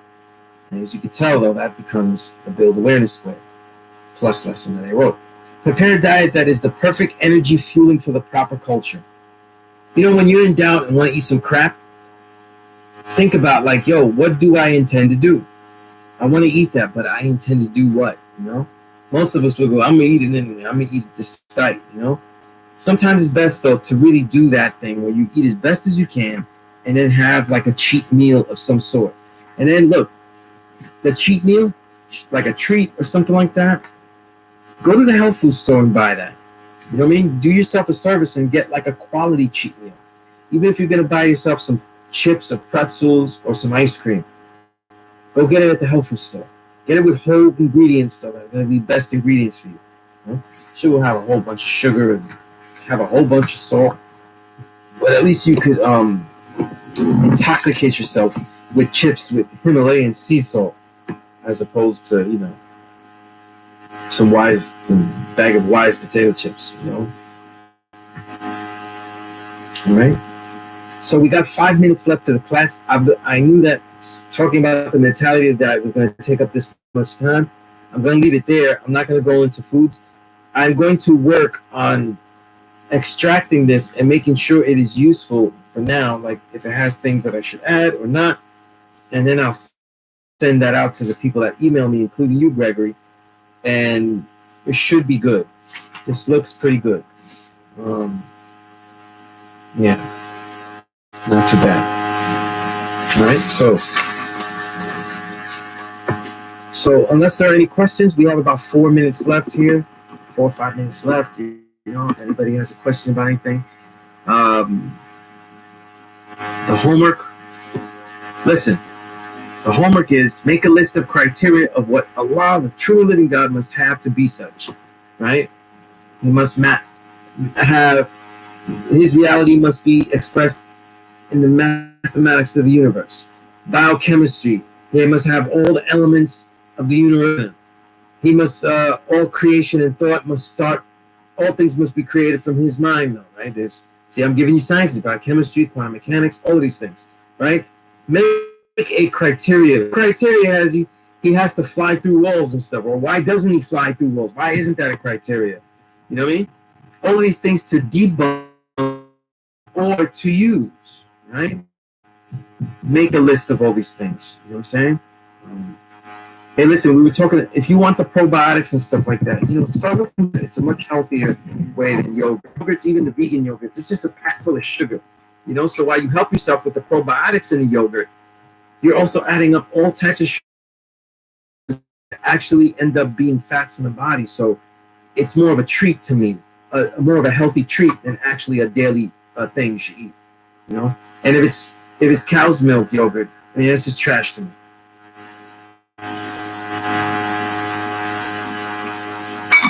Oh, 5% of albums. Let's leave on that note. Yeah, you gotta have your Wu-Tang albums. Wu-Tang Forever. That was the album that blew me away. That's still my favorite album of all time. I didn't say best album of all time. My favorite album. You know, the classics, Rakim albums. I think all Eric B. and Rakim albums should be in the collection. Brand Nubian. Pretty much, you can get all the first 4 Brand Nubian albums at least. You know. Pro Righteous Teachers albums, right? All 4 of them, right? And there's some others off the head, though. You know, but when we think about, let me, you know, for those that don't know, like when I do my journalism, there's so many records that come out. I make a list of all the albums that I collect. And I have a system of making sure I listen to all of them. So the list is bolded. The records are bolded if I didn't listen to them. They're underlined if I heard them partially, and they're also separated in what I think is the most high quality of them. But so far this year, I have over 103 LPs plus 44 EPs. So that's about 147 records or something like that that I have already. When you look at the reality today, there's a lot of percentage, right? And as a listening tool, they wouldn't really be, you know, you wouldn't learn from them there. Like you would enjoy Dark Kim's music, but man, he got his own videos here. You could learn from him directly. You know what I'm saying? Instead of trying to analyze a record when you should be analyzing the record for its artistry and for the anthemic qualities that his records give you. You know what I mean? Kombucha, if you open it, yeah. Once you open that, you want to drink that. Yeah. Once you open it, you want to drink that.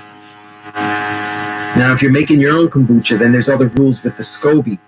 You know, with the SCOBY, that enzyme. You know, the SCOBY stands for symbiotic culture of bacteria and yeast. That's the core of what makes a kombucha. That's a little different rules, but like if you have just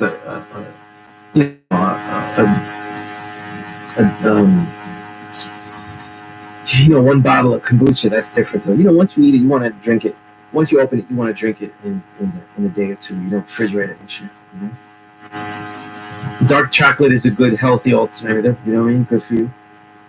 But again, you always want to make the sugar, you know, the sugars. You want to make sure the sugars.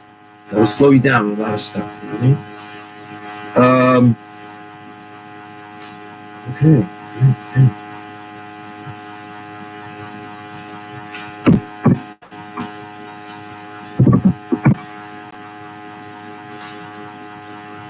But I wanted to give you an example. Like you have STNAC, right? That's one of the great 5%ers that's rhyming today. Planet Asia, the God Power, right? Planet Asia, right? I mean, we're not talking about guys rapping this at the upper level, at the highest levels. You know what I'm saying? At the highest levels, you know. When you talk about the top tier MCs of the era, you know, they're all the way at the top. But then you have people that they buy the line, like, you know, cooks, you know, right? There are others that are getting the knowledge, that are really sincere about it, right? So the gods, you know, Sauce Heist, Ty Dale, right? Those are the gods, Raz Fresco, you know what I mean? Right?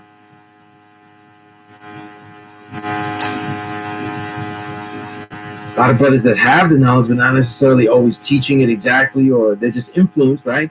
Knowledge the pirate would be, you know, in that aspect of the knowledge itself, right? As far as how he claims it and says it, but Rock Marciano is not necessarily all the way there in his rhymes, you know what I mean? Right? It's influenced, but it's, you know, it's where he feels like being, you know? And again, these are people's creative works, though, right? A lot of brothers I know that I've taught them certain things, though, so they sound more influenced, right? And you have brothers that are there, like, they're aware, they have insights, a lot of great ones, right? And you have brothers like, you know, that just, right? AG, who has something new that I just got, right? That I definitely got, right? And the God Fahim definitely is not. A lot of records, though, but he's just someone that's influenced, because, you know, it's more of a Muslim perspective mixed in with our language and stuff. You know, Rome Streets, it's a good brother, you know, and I've built with him many times, so been able to interview him many times, built with him a lot. He's definitely influenced by this knowledge, and he's someone that I consider as someone who's getting the knowledge, you know. But again, these are living people just like you are, you know what I'm saying? The only difference is that the things that you just last said aren't being held as what you are. Just think about that when you listen to a record. You know, somebody made something creative and said something, and they said it on the record, and it was put in stone at that piece of time. But now, what they said at this particular moment in time, though, is how we are valuing them and judging what they are. You know what I'm saying? And I'm not giving albums of these guys new. They have, because the amount of work that artists put out today is far more prolific than back then. You know, so if you look up Rome Streets or STNAC, look. I make playlists that to help myself write about all these artists. We're only in May, and STNAC already has put out, let's see. Yeah, the guy has already put out 32 songs. It's about 100 an hour and 50 minutes of music. Heavily featured on Big Ghost production album, Carpe Noctem. He had his own Baladas album with Superior, the producer. Another album with Grubby Paws, right? So he has 2 albums already, you know? So Rome Streets has a couple of works, right? All these guys, what's the name of the album?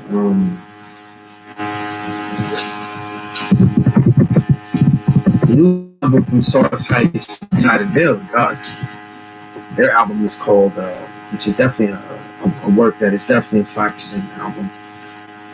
I would call it that. It's Get Money, Teach Babies. Definitely a great album, you know.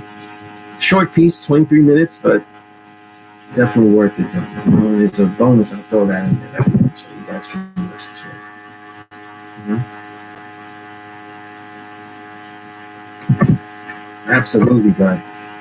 You know, headquarters is at 2122. You know, you're not going to hear a record that's going to teach you the shit. You know, you want to hear things that are in line with your way of thought or people that have insights. That's cool. You know what I'm saying? You want to if you're interested about who is in this or who's not, or opinions like, is he saying things that are correct? That's cool too, you know. But you know, when you listen to an artist, though, you should be judging their levels of hypocrisy, not just based on how they deal with a mystery god, if they got knowledge of stuff, because that's a thing that every man has to decide for themselves. You know what I mean? Is this a question about kombucha unopened, still in box? Could it be shaken up back to freshness like roots or ginger beer syrup? I'm not sure how long you've had it in the box. Has it been refrigerated?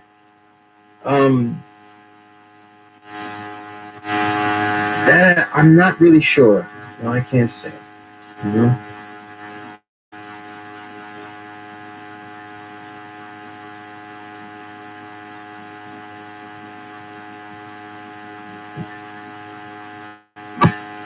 Yeah, I wouldn't say a transplant is how you would heal a body. You know what I mean? That's not capable of it. Wake up from all your savage dreams, thinking that she's yours. I need to see those for earrings and no signatures. I don't know who you quoting. Let's see. I don't know. That's a good question.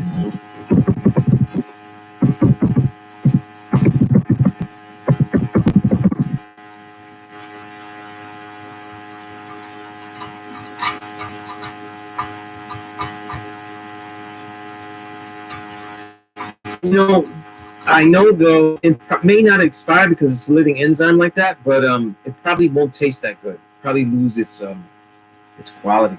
You know, it definitely wouldn't be potent. You know, so I don't think it. I wouldn't drink it. You know, Estinak is God. He's not God body. He's the true God. You know? We all know. I don't. You know, it's okay doing it at home. You know, teaching here. I'm sitting on my bed or at a comfortable chair, but you know, this is hardly the interaction that is, you know, where I like. Yeah, I wouldn't drink it though. Don't drink that. You know? And kombuchas are about 1%, but they could be more depending on what you ferment. So if you ferment pineapple or grape, for example, you know, they ferment quicker and more intensely, so you get more alcohol.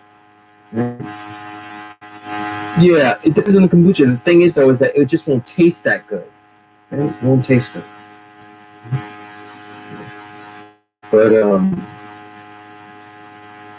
yeah, you know, enjoy the music on those levels, though. When you don't like an artist, though, it really should be because they rhymed hypocritically about something, not because they was God or they was not. Because sometimes you don't really know. You know what I'm saying? Yeah. But there's a lot of gods rapping. You know what I mean? And brothers like Essinak or Darkim or Source Heist and Tadale, because I'm a journalist on this, I think that they do deserve some more respect, some more reverence, because they truly do have the knowledge and are doing their best to live out this knowledge, right? You know, learning, right? Yeah. If anybody's out here promoting work on my class, though, but you could just email me about it or DM me and stuff. You know? Yeah. I feel impure promoting my own writings.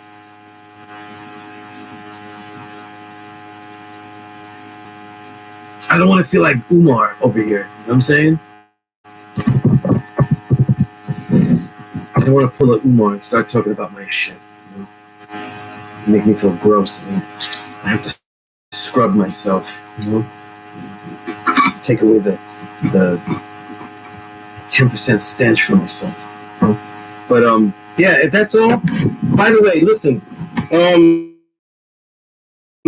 If you guys are interested in learning more about music and you know, being entertained by the music and stuff like that, listen, my career is as a hip hop journalist, so I have plenty of writings, I have books, I have websites, all that kind of stuff. You know what I mean? So you know, there's no shortage though. So you know, you'd be able to find that though, right?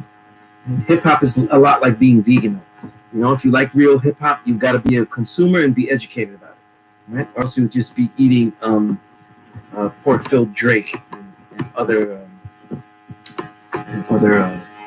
meat-filled dairy-filled vagaries, you know. But with that said, though, we're 10 minutes past time, though. If anybody has any questions, just email me, contact me on the social media. It's Sunez on the IG. It's Sunez7 on the number 7 on the Twitter, and my honorable name, you know, Edward Sunez Rodriguez, right? With Sunez, my righteous name in the middle, right? No problem. There's no problem being curious. That's the same here, right? But if you're interested in music, I got other outlets for that. You know what I'm saying? In fact, they're in this YouTube channel. I have interviews and a lot of my work. So I have my Sunez playlist. There's a ton of work though. Like, really, come on. I'm not even bragging. I've documented hip hop the most in the last 10 years. No one has documented as much as I have. You know. So if you want that stuff, that material's there here. It's all mixed in with all the stuff. Mm-hmm. But and also go back into the notes. This class will be up shortly, all of it uploaded, but it'll also be in the 5% media page probably on Saturday, right? If I'm on point, and with some more commentary about the class, you know what I'm saying? Whatever I thought as a retrospect, you know. But if you just definitely want the class, save this link, and it'll all be uploaded. You can rewind, get to the beginning and all that, right? So with that, peace to the gods and earths, peace to all the human families that took the time out and honored me with listening to anything I have to say. All right? Peace.